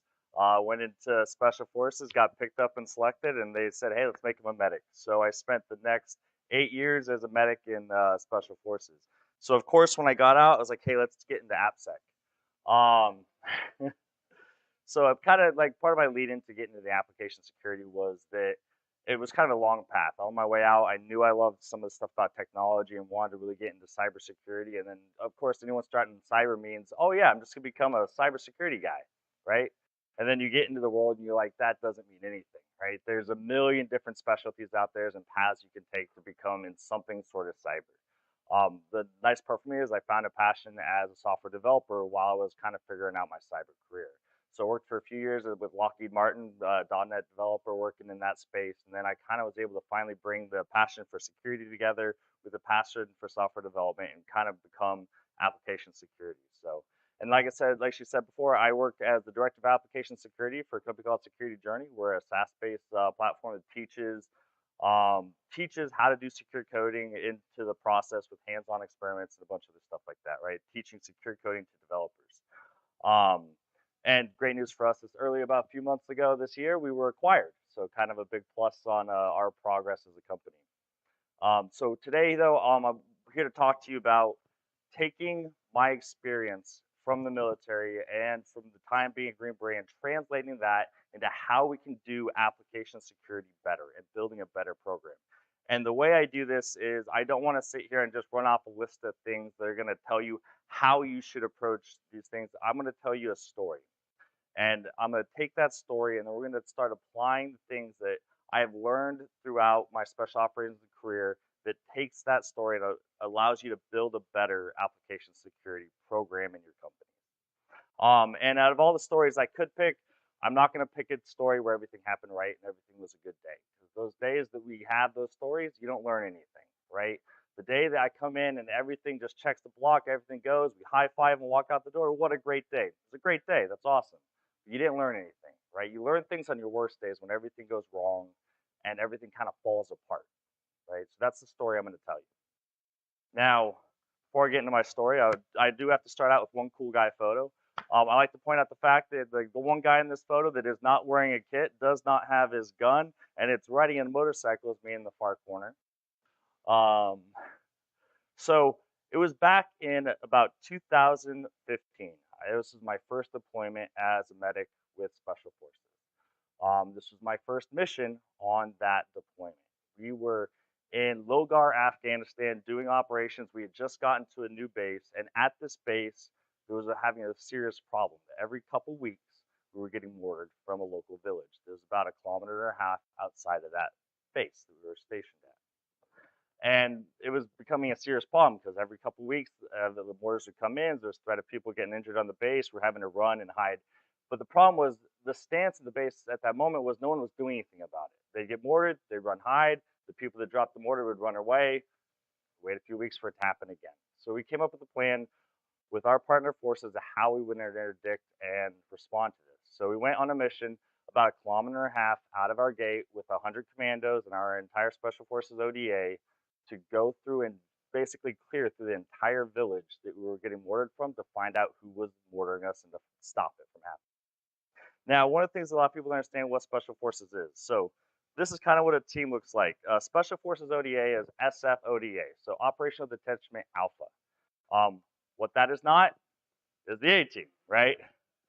Now they're based off of what an A team is, right? A team is because you're an operational detachment alpha. That alpha is the A team, right? What it really is it's a group of 12 individuals. They're highly specialized in individual tasks. They're working together to complete any sort of set of missions. It could be anything from unconventional warfare to doing something like counterinsurgency, which is what we were doing in Afghanistan at that time, doing counterinsurgency. When you look at this team, it involves a lot of different diverse groups of people, right? We have our commander, which is the detachment commander, the one that's responsible for the team. We have an assistant detachment commander. We have the team sergeant. He's on the NCO side of the house. He's the one responsible for the beans and the bullets, the men, right? And the mission. And then we have our assistant operation intelligence sergeant. Now, after that, we have a bunch of specialties. We have weapons sergeants. Those guys can do anything in the world under the sun with a gun. We have our communication sergeants. They can talk with anything, right? Their entire premise is how do we communicate within the team and back to hire so everybody knows what's going on. We have our medical sergeant. That's what I did. And then we have our engineer. And our engineers are great because they do two things. They build things and they blow things up, right? That's their two specialties. Something I want you to notice when we look at this team is we're very diversified, but we're redundant. We're highly redundant, right? For every leader, there's a counter leader that's his assistant. For every medic, there's two. For every engineer, there's two. For every communication sergeant, there's two. Engineer, there's two. It's extremely important, and we're going to talk about that as we move forward, talking about how we build security teams. Now, we go on this first mission in Afghanistan, and it's going like any normal operation. We have our 100 commandos, we do a plan, we do briefings. One of the nice parts about Special Forces is we are a force multiplier, and we're going to talk about that later too. And the idea is my job is not to go out and do a mission. My job is to take 100 local nationals and get them to do a mission, right? Because that way you can put 12 Americans on the ground and turn that 12 Americans to a well over 100-person force to conduct operations, right? That's a highly effective way to utilize highly skilled people. So we go on and we're on this mission. We're setting up. We've done our planning. We set up on a mountainside, and we're going across. And across out in front of us is this large valley. And this large valley is probably well over 100 buildings and different compounds that make up this village. This could be a multiple-day operation. At least that's what the original plan was, right? So what we do as SFODA is we're command and control. We're going to help lead the commandos in clearing through this village. So we set up along the ridgeline. And then we have the commandos come in, and we're going to support them as they come across and they start clearing through the village. And we're going to watch and we're going to communicate between their leadership and allow them to effectively push through this village.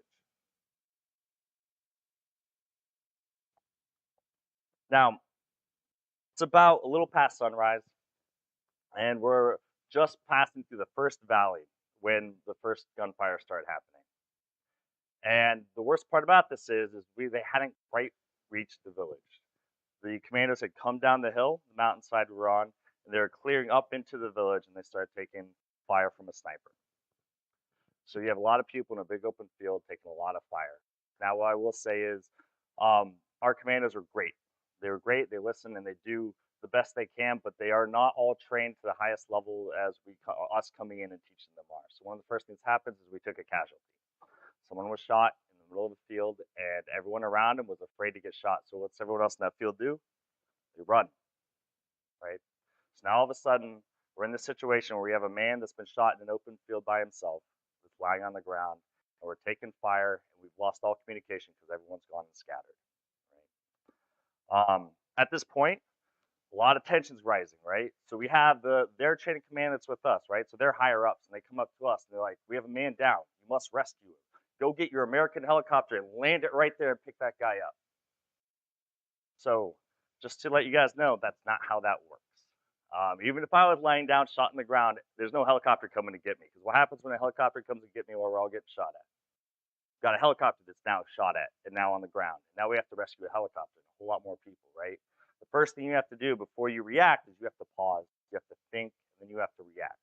And the first thing you got to do is you have to secure the area before we can rescue an individual, right? So at this point, there's a lot of tension, a lot of anger. People don't understand why we're not going to go rescue them. We're losing trust with the people we're with because they feel like we're failing them because they have somebody that's dying in the field. So this person's only a kilometer away from us. Me and the other medics say, you know what, we're going to go get him, right? It's the thing that makes sense right now. It's not because it's mission critical at this point. At this point, it's mission critical to save not only his life, but it's mission critical that we keep rapport with the people we're fighting with. Because these are the people that are going to be watching our back day in and day out over the course of the next months to come. So me and him start running down the hill, right? We have cover fire coming into the village. but it's nowhere nearly effective. We get probably about 50 meters out that hill, and we're immediately pinned down on the side of the hill, taking a lot of fire, rocks kicking up all around it. We have to go back. There's no way we can get to them in that scenario. So at that point, we are finally able to get a military vehicle to come up to us and drive a military vehicle as cover as we go down and recover that individual. Now, the hard part about this is that person's been down there for about 20 minutes for no physical care whatsoever. We throw him in the vehicle, we bring him back. We check on him. He's not breathing, he doesn't have a pulse, right? We do all the medical care we can on him. There's nothing we can do to bring that guy back. Now we're still there. They're still asking us to do everything. They're extremely upset that they've lost one of their guys and we're not being effectively partners. So what do? I continue to treat them. We get a sniper with me in the back of an ambulance. I do CPR on a guy for 35 minutes on the way back to that fob, knowing he's not going to come back, but knowing that we can show to that guy and to our partner force that we're going to be there and fight for them no matter what. All right, so what's the point of that story? And what does any of that have to do with application security, besides being an interesting story? Let's talk about that. And what we're going to do is we're going to talk about that as we go through these slides. And I'm going to bring out the points of what happened in that situation that applies to what you need to understand about building a security team. Now, the first thing, when I look at this team right here, a lot of different specialized people, individuals. What I don't see on that list of that 12-man ODA is I don't see anything that just says Green Beret or Special Forces. That goes back to all the different diversity you have there, right? Let's talk about application security teams. All right, so we have what's in the application security team. This is nowhere near all inclusive. This is a bunch of lists of names and titles I threw in there that fall under this big umbrella that we call AppSec. One of the biggest problems I see when I look in, I don't know if you guys have been on LinkedIn recently and looked at a job description. Every job description for every engineer that says AppSec has every single one of their job titles underneath that job description. If you can't do every single on that thing on that job description, you ain't getting the job. It's unrealistic and it doesn't make sense, right? It's the idea of having that one person hero that's a phenomenal at doing that job, being able to do everything. That's not how it works. Like if we could, then we'd have just a bunch of 12 Green Berets that were the best at everything and we did every skill possible and we didn't have to specialize, right? The idea is we have to specialize in AppSec. You have to specialize. And if you don't specialize, if you don't build your team of a group of specialized individuals, you're going to have a bunch of people that aren't really good at much of anything, but can kind of do some stuff, right? The idea is I know how to shoot a gun, right? I'm plenty good at shooting my gun, but I'm not the weapon specialist, right? The idea is that person should be able to pick up any gun in the world and know how it operates, works, and fixes it. I'm a medic. My guys know how to do medical treatments, right? And they have to. This goes back to something I'll talk about later. They have to know how to do medical treatment. However, they don't know how to do surgery. They don't know how to do advanced procedures, right? You need someone that's specialized that can step in when it's outside of their scope. So what we need to lean away from in the idea of AppSec is this one person that's just going to be the AppSec engineer, that last little title there on the bottom right, that AppSec engineer that we expect to do every single thing on the team. That person doesn't exist. If they do, they're unicorns. And to be honest, they could probably even do better if they specialize in one area. Now, one thing I would like to add on here at the bottom here is the developers. Now, when we talk about security teams, we talk about we have our security team on one side, and then they support the development. Why actually I think that's a really convoluted and wrong way to think about it, to be honest, because most of the time, most of the security controls I'm asking a developer to build, it's the developer that's building that security control a lot of the time. It's the developer that's building in the input validation to make sure that the stuff that's coming into my application is being done well. As an AppSec engineer, a lot of the times we're the ones doing the auditing, we're doing the threat modeling and supporting with the developers. But they're our first line of defense, right? And if they're not part of the security team, not embracing that culture, then we're failing as a security organization. And to correlate that to us, for us on the Special Forces team, there's 12 of us, right? But we can't win a war by ourselves. We couldn't clear that village by ourselves. It's the commandos. They are our developers. They're part of our team going through to accomplish that mission. Without them, we cannot accomplish the mission. And they're just as much part of our team as we are part of theirs. We need to break down some of these walls and barriers that we put between us as application and security teams and these development teams and understand we're one cohesive unit and should work together consistently. All right, building the team. So when we build a team in Special Forces, there's two different phases. And if you guys ever seen the team, there's some good stuff on Discovery Channel out there. If you ever watch 2 Weeks in Hell and some of those other shows, they'll show you some of the crazy stuff we go through. On the left side here, oh, by the way, you will not see any pictures of me in these because apparently they frown on doing selfies while you're in Special Forces selection. But so the first thing is on the left, the SFAS is Special Forces selection. The way I equate that to is just that's literally if you pass Special Forces selection, everyone puts this big thing, oh, you passed selection, that's great. Well, selection, honestly, selection was just giving you the chance to even try, right? You didn't do anything yet. You just got the chance to try. To me, that equates us like, oh, you just got past the hiring manager, and now you get to interview. Like that's what it is, right? Now you get to give the technical interview. And then we go to SFQS, and that's for us, that's our technical interview, right? And then for us, at that point, one thing I don't show you on here is I go through Special Forces selection. That's about a 3 to 4 week process. The Q course, for me, that was a 1.5 year process, right? Because the medic, we do a year specifically just on medical training. So after almost a 1.5 years, 1.75 years of work, I show up on my team, show up on my OD. I'm like, yes, I'm a Green Beret, the coolest guy out there. And guess what everybody else in that team said to me? Hey, what's up, new guy? You don't know nothing, right? Because just because I've passed the interview and I've gotten into the position, I don't learn anything until I'm on the team and doing the job, right? And the expectation that we bring somebody in that knows their job so well enough when they haven't had time to sit in the seat and learn their job is unrealistic. And that's something that we do constantly. It goes back to these unrealistic and unnecessary job descriptions or requirements to sit in a seat.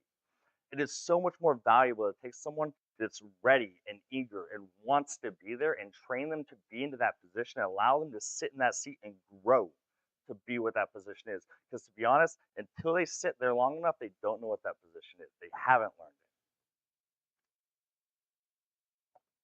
So what's that mean for us when we're creating a security team? First is selecting the right individuals, right? And first step you want to do is you need to select people that are hungry to learn and want to be there, right? You don't need to select people that have the bucket list, laundry list, every item under the sun in their resume. The second phase to that is the mentorship. And this is one of the more important things I think that we lose. Something you saw when I talked about the SF teams is there's 2 people in any slot, right? You have 2 medics, you have 2 engineers, you have 2 communication guys. And in those 2 slots, there's always a junior and a senior every single time. And one of you sit in that role. It doesn't matter if you guys are both in SF at the same amount of time. One of them sits in the senior role, one of them sits in the junior role. And the reason for that is you have to have mentorship and growth, right? And so when we're bringing these individuals in, and rather than just taking a person, it might even be in a management position, right? We want you to be a security manager. Throw you in the seat, figure it out. It's a sink or swim is usually the way companies approach this. You sink or swim. If you can't do it, we'll fire you and find somebody else, right?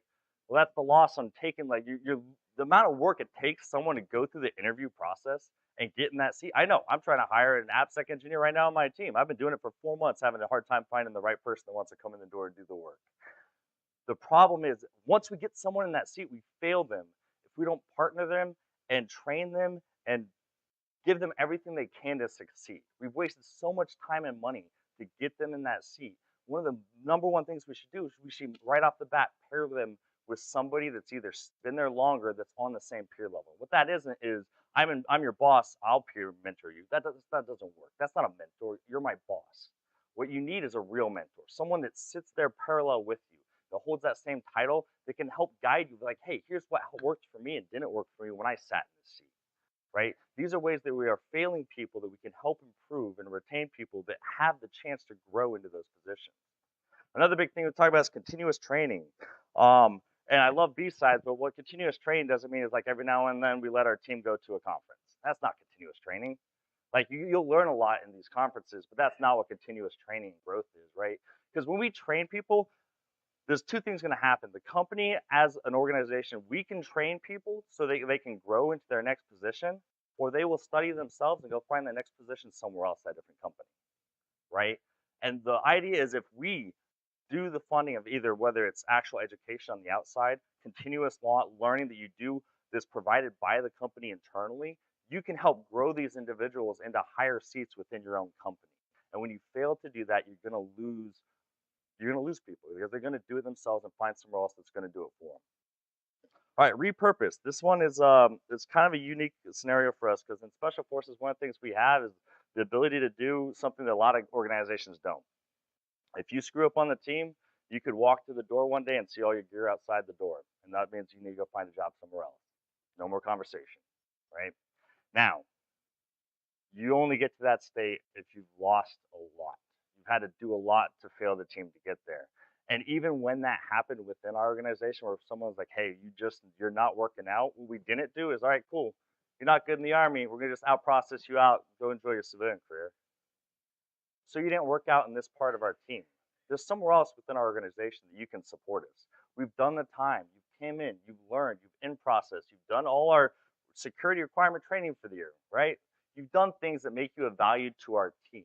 So just because you don't work out in one slot doesn't mean we should fire you and get rid of you. Let's repurposely you and move you somewhere else. Maybe you'll be more successful. Now, there's always going to be individuals that are obviously just non-conforming and not going to work out anywhere. But you give people the chance to be that, right? You do everything you can to retain the people that you brought into your organization. Now, my last thing is one that's kind of a huge part for me is the Security Champion program, right? We cannot effectively create change across the security organization as just a security team. We need to bring everybody in. And that goes back to developers are part of that security team. And that's part of that security championship program. It's being a force multiplier. And what we need to do is get out of the mindset that, okay, well, we're going to reward a couple good engineers that really want to be security champions and just bring them in, as in the entire development team should be part of a security champion program. Now, maybe there's levels of involvement of that, right? Where if you're the top, you're like, and I'm a big fan of the belt system, right? You have a white, yellow, black belt, like belt system. Now, at the white belt level, maybe your involvement in our security champion program is you do our lunch and learn once a month. And you do that, you get an extra free meal lunch at the end of the year from the company, right? Incentivized reasons to join in and participate. Our top level security champions, ones that are out there going out to conferences and talking, are developers that are out there actually helping the development team set up SaaS tools and DaaS tools, and out there helping actually foster teaching in their team levels, right? Where they're going in and they're talking to their teams about, hey, here's a new tack that the security team released. Let's talk about it. Let's dissect it. Literally run training on an ODA. So before we went on that mission, we did a lot of things, right? We did sand tables. We did a lot of briefings. We did walkthroughs. We went out in the field and we had everyone stand out there and pretend exactly where they're going to be on the map and talk through every single phase of that training. Prior to that, we had spent a week with the commandos going in and practicing shooting guns with them again, just to see where they're at. We went and taught them basic medical skills across the field so they could do self-medical treatment.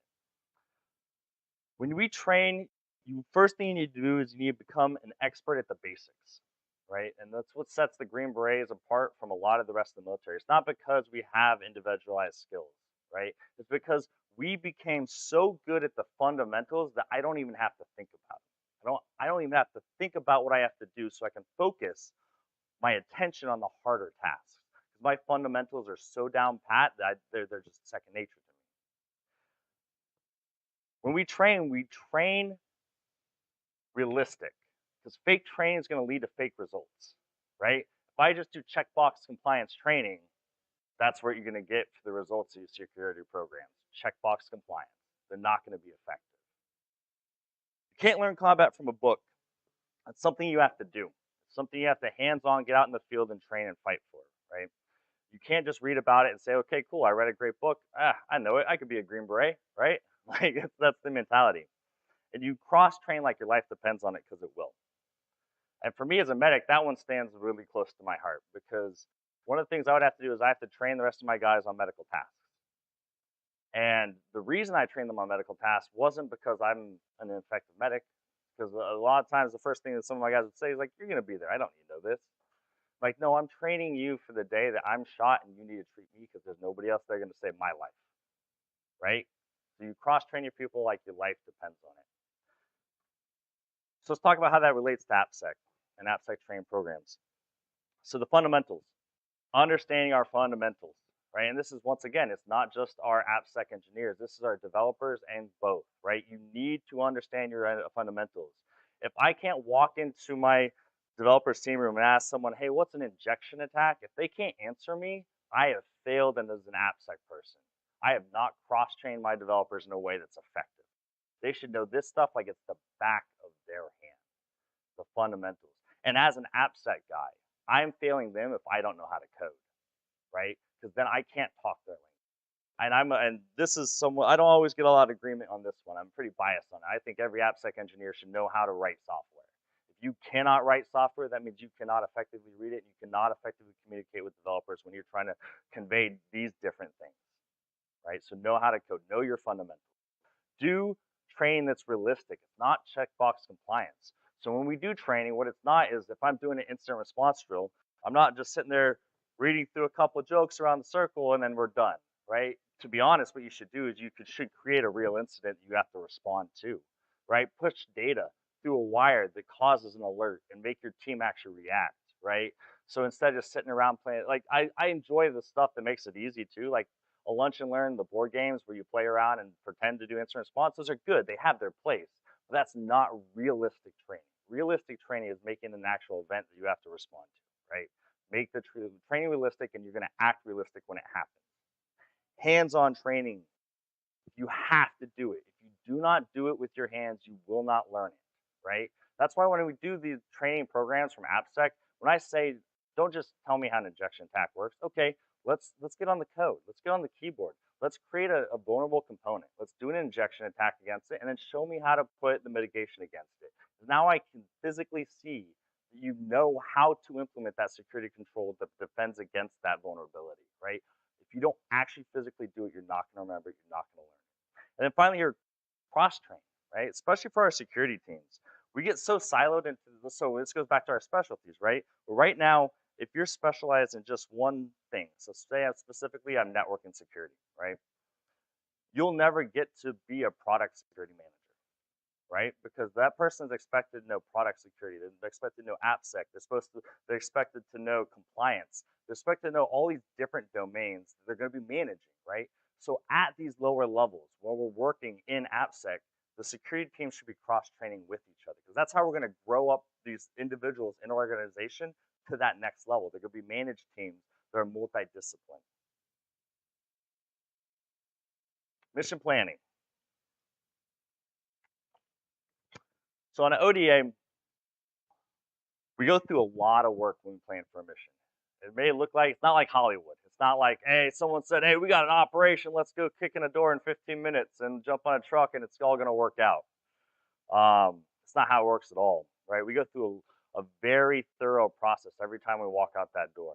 And what I wanna do is lay out here what we go through in this mission planning and then how that relates to what we need to do in AppSec. So when we went on our mission, we understood that there was someone mortaring us in that other village over there, right? We understood that our area, we did an area study, right? We knew that this is the only village area that they could have been coming from, and we were right, and they found us. When we went out there, we did something, we did an area study. It's called MET-TC is what we call it. MET-TC is kind of the way we describe everything that's going on in the battlefield. So that's our mission, our enemy, the troops, the terrain, the time constraints that we have to do it, and any civilians we have to consider on the battlefield, right? So that's basically how do we draw out what our operational environment looks like before we start planning on how to do our mission. At that point, now we know what our operational environment looks like. We're going to evaluate the threats that we're going to face in that operational environment. Once we evaluate the threats, we're going to think of what are our threats determine the threat's course of action. So the determine the threat's course of action is what is the enemy most likely to do? What is the enemy going to do in this battlefield when we walk in? So we can start planning about what's going to happen and how we can defend against that. How can we mitigate against that? Then we're going to say, okay, what are our available assets? What are our mitigations we're going to put in? And what are the shortfalls we have going into this? And then finally, we're going to develop a course of action. So COA development, that's course of action development. The way we do it in ODA and the way we did it on this mission was we broke up into two teams, right? We took half our guys here, half our guys here, and we came up with two completely different plans on how to tackle the mission. And then we both briefed them to our commander. And then out of those two separate mission plannings, we came up with the final plan, right? But we did it completely siloed from each other so that we would have two completely fresh, different set of ideas and plans of how to tackle this objective. Because if we all sit in one big group and come up with one big plan together, we're gonna get a lot of nodding heads and saying, yeah, that sounds good, right? But if I force you to separate and come up with two different plans, and we bring those things together, that's when we have true diversity of ideas and ways to tackle a problem, right? So how does that look at when we do AppSec? And that's what we call our threat model. Same process we use in the military is the same process we use when we do a threat model on our applications, right, in the security team. So when we're defining our operational environment, let's talk about our scope of what we're going to be doing our threat model on here and how we're going to tackle this specific problem. Our MET-TC, that's doing our data flow diagram. That's how we're going to draw out where all our inputs and outputs are coming in from this application, where all the different sources and attackers and users are going to be able to interact with our application, right? We're going to build out that data flow diagram that's going to represent how our application works, right? We're going to evaluate our threat. We're going to look at that data flow diagram, and we're going to identify different areas that could be vulnerabilities, right? Say we take an input from a user here and it gets translated over to a database. Well, we're open to an SQL attack possibility here. So what mitigations are we putting in place? And that goes into determine the threat course of action, right? Attacker's most likely and detrimental approach. Now, one thing I do want to say here, and this is me being a proponent for you guys coming over tomorrow, I'm doing a threat model workshop tomorrow. So do come in, and I'm going to go into way more in depth into threat modeling and the process here. So I hope you guys join me for that. But one of the things we want to look at is what is the attacker most likely to do? Because that's the thing they're usually going to do is the path of least resistant to our data. And then what is the most detrimental approach? Because if we don't look at what the worst thing that could possibly happen if they do an attack, then we're failing ourselves. And this also allows us to prioritize, because you can't put every security control you're ever going to come up with in your application, right? We don't have the budget or time. It just doesn't work. But we're going to pick the ones that are going to A, the most likely, and B, the most detrimental. We're going to identify our security controls and shortcomings. This is the part of the threat model in the process where we look at our application, we look at our threat model and say, okay, here's all the security controls we picked. Then the final question we always ask, do we do a good enough job? Now, I'm going to talk about this specifically tomorrow too. The course of action development is how we do threat modeling. Now, this changes depending on the environment you're in. And sometimes if you're in an agile environment, like, well, how do I threat model a new piece in an agile environment? I just got a ticket. Well, theoretically, you should threat model every time you make any change, right? Any change to something you know and understand, because you're going to have an effect of the way and change in the way that application works, right? You're going to change the way data is processed or data flows or something happens. So you should at least do a small threat model on any new feature or change you do. On a larger scope plan, when you're first designing the full scope of the application, you need to silo out into teams. That's kind of what I'm getting at here. And the idea is that instead of, you're going to stay away from two things. You're not going to have the champion threat modeler, which means it's the one guy that does all your threat models for you because he's just so good at it. Because what you're not going to have is any diversity of views whatsoever, and you're going to miss stuff. And the second thing you're not going to do, I just do a threat model once and leave it alone with one group of people. The best way you should do it is this way we do it. You do it as a co-development. You break up into two different teams of diverse groups of people, and you both come up with a threat model, and you come together and see if you came up with the same things. I guarantee every time I've done a threat modeling workshop, it never anywhere close. Come up with all sorts of new ideas. There's a few things that are always the same, but people have very different ways of approaching problems. The more diversity you can get into that process, the better. And when I say people, I don't mean just developers or security. I mean, get everybody in it. I've had business analysts. I have UX designers. Anyone who touches that application and knows how it's supposed to work, have them sit in that process because they have a different viewpoint than we traditionally would.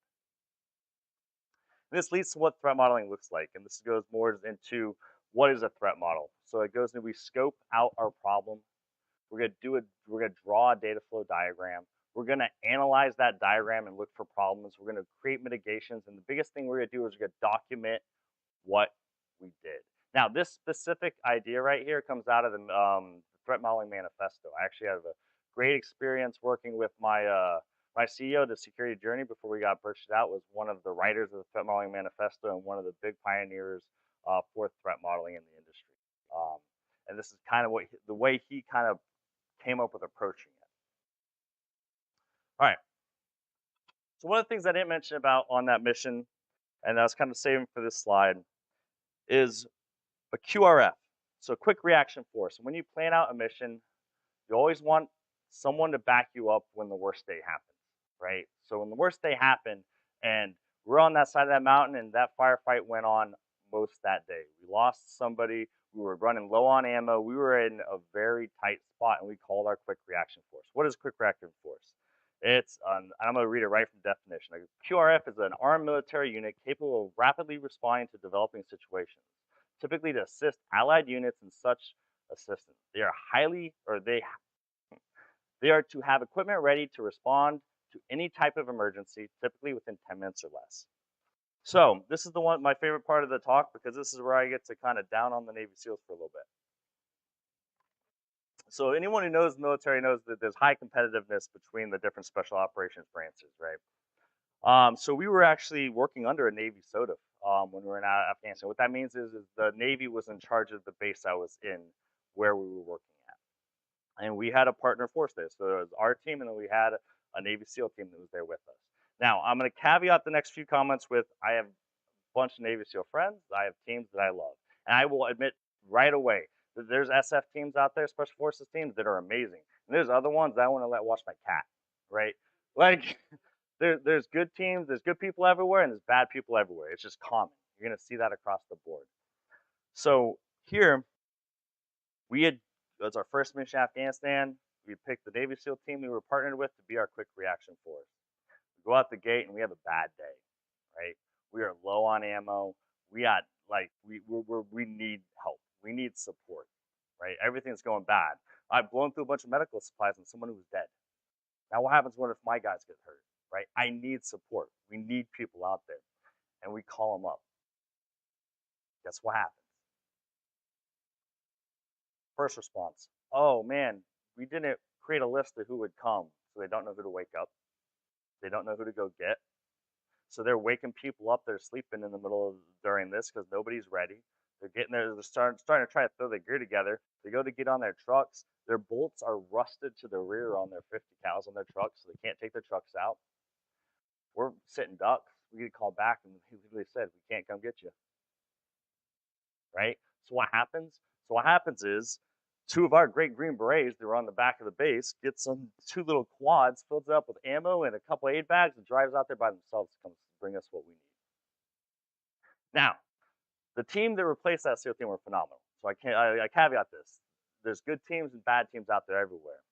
But the problem is they weren't ready. And they weren't ready because they were so confident in their own skills, they didn't take the time to be humble enough to prep. And you know who we used for the quick reaction force the rest of the time at deployment? The gate guard infantry unit on that base.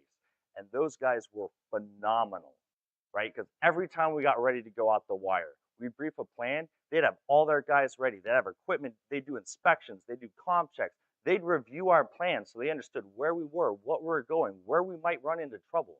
They treated it like they were going on the mission every single time we went out the wire, right? Because they weren't so overconfident that they were humble enough to do the mission, and they loved it, and they wanted it, and they were hungry for it, right? They weren't so full of themselves that they couldn't prep, right? So what's that have to do with AppSec? Well, there's 3 pieces to this, right? For a good QRF team, right? You need to be prepared, you need to plan, and be ready to do the basics. You have to practice and train for that mission just like its own. And the last thing I want to throw in here is whenever we're doing something quickly, it's good to do something I call LTPR. It's listen, think, pause, respond. Now that doesn't specifically talk about this, but I'll get how to rates. The idea is to pause, and what I say pause, take a tactical pause. Just take a moment, step back, take a breath, and think about what the best course of action in this instance is.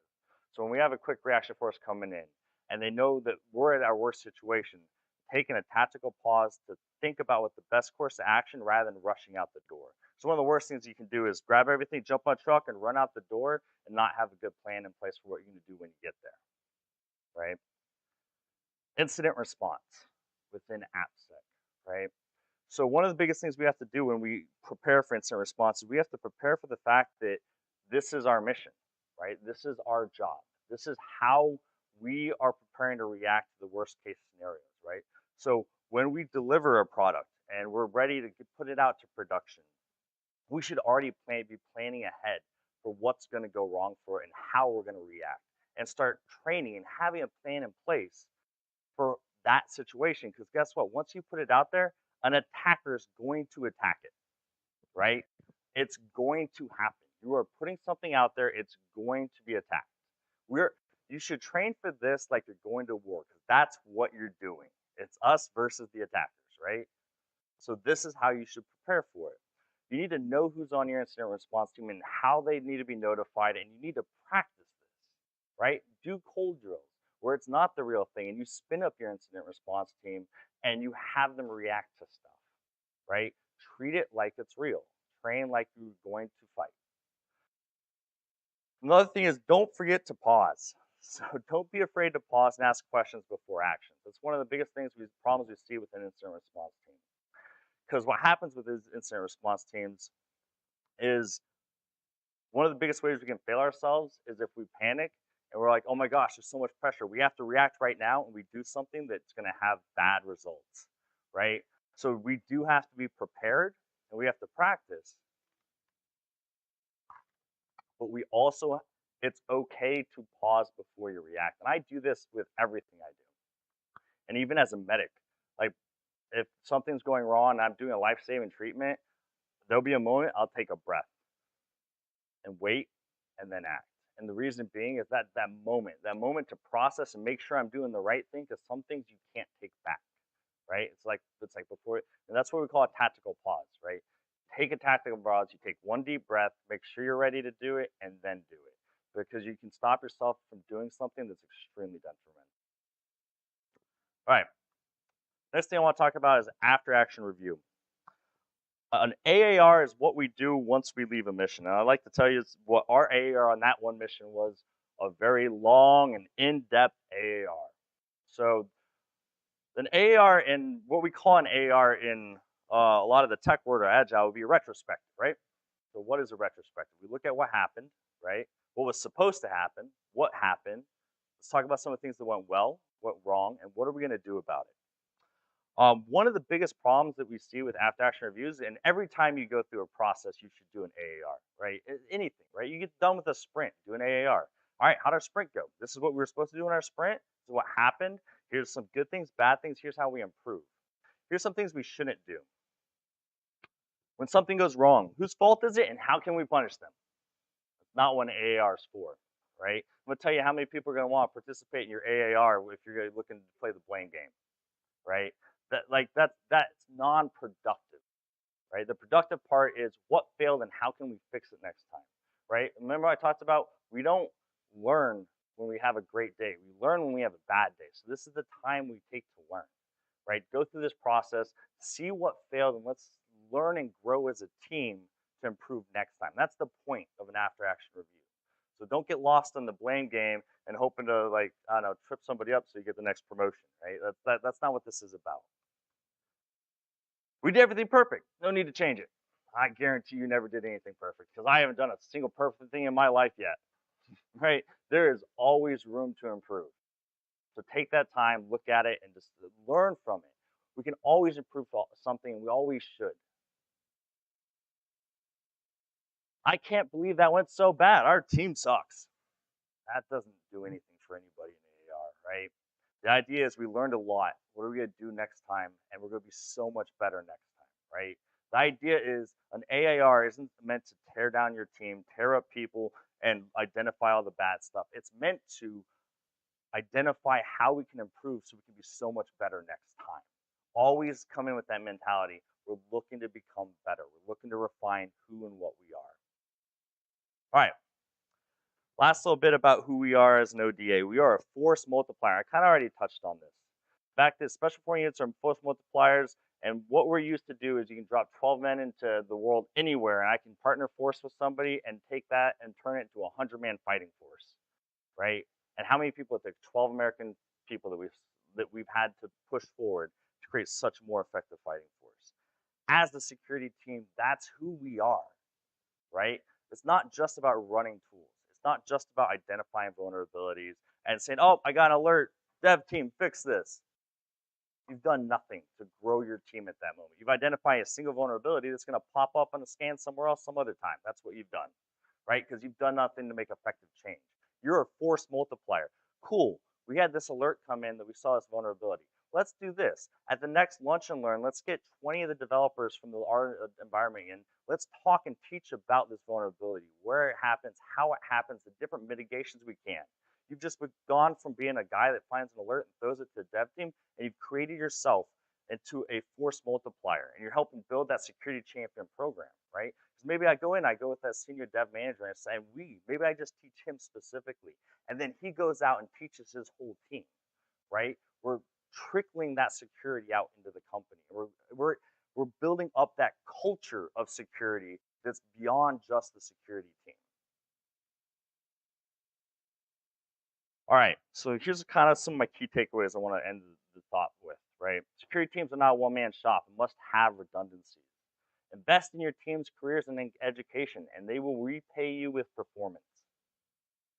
Threat model like you're getting ready to go to war with the enemy, because you are.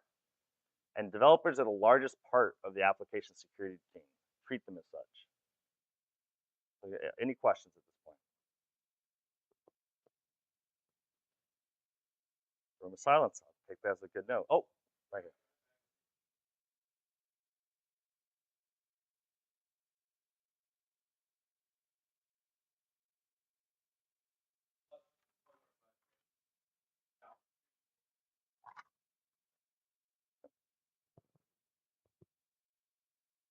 Also, highly recommend you guys all come to my threat modeling workshop tomorrow. I have a blast doing threat modeling.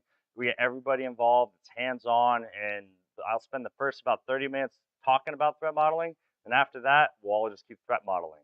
It's a good time. All right. Yep.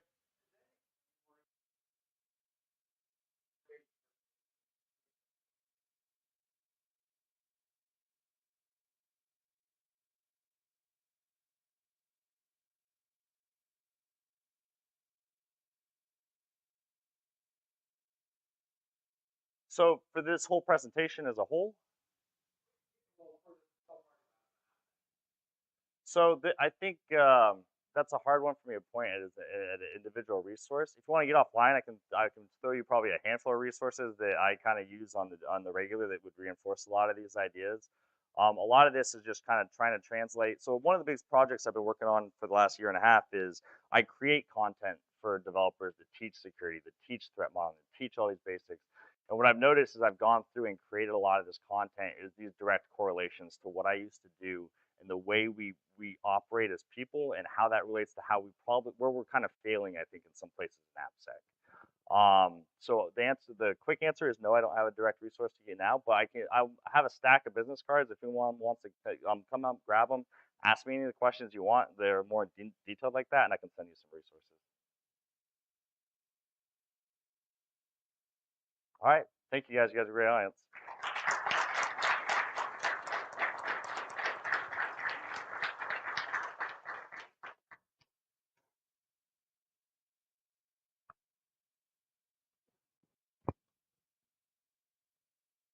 Yep.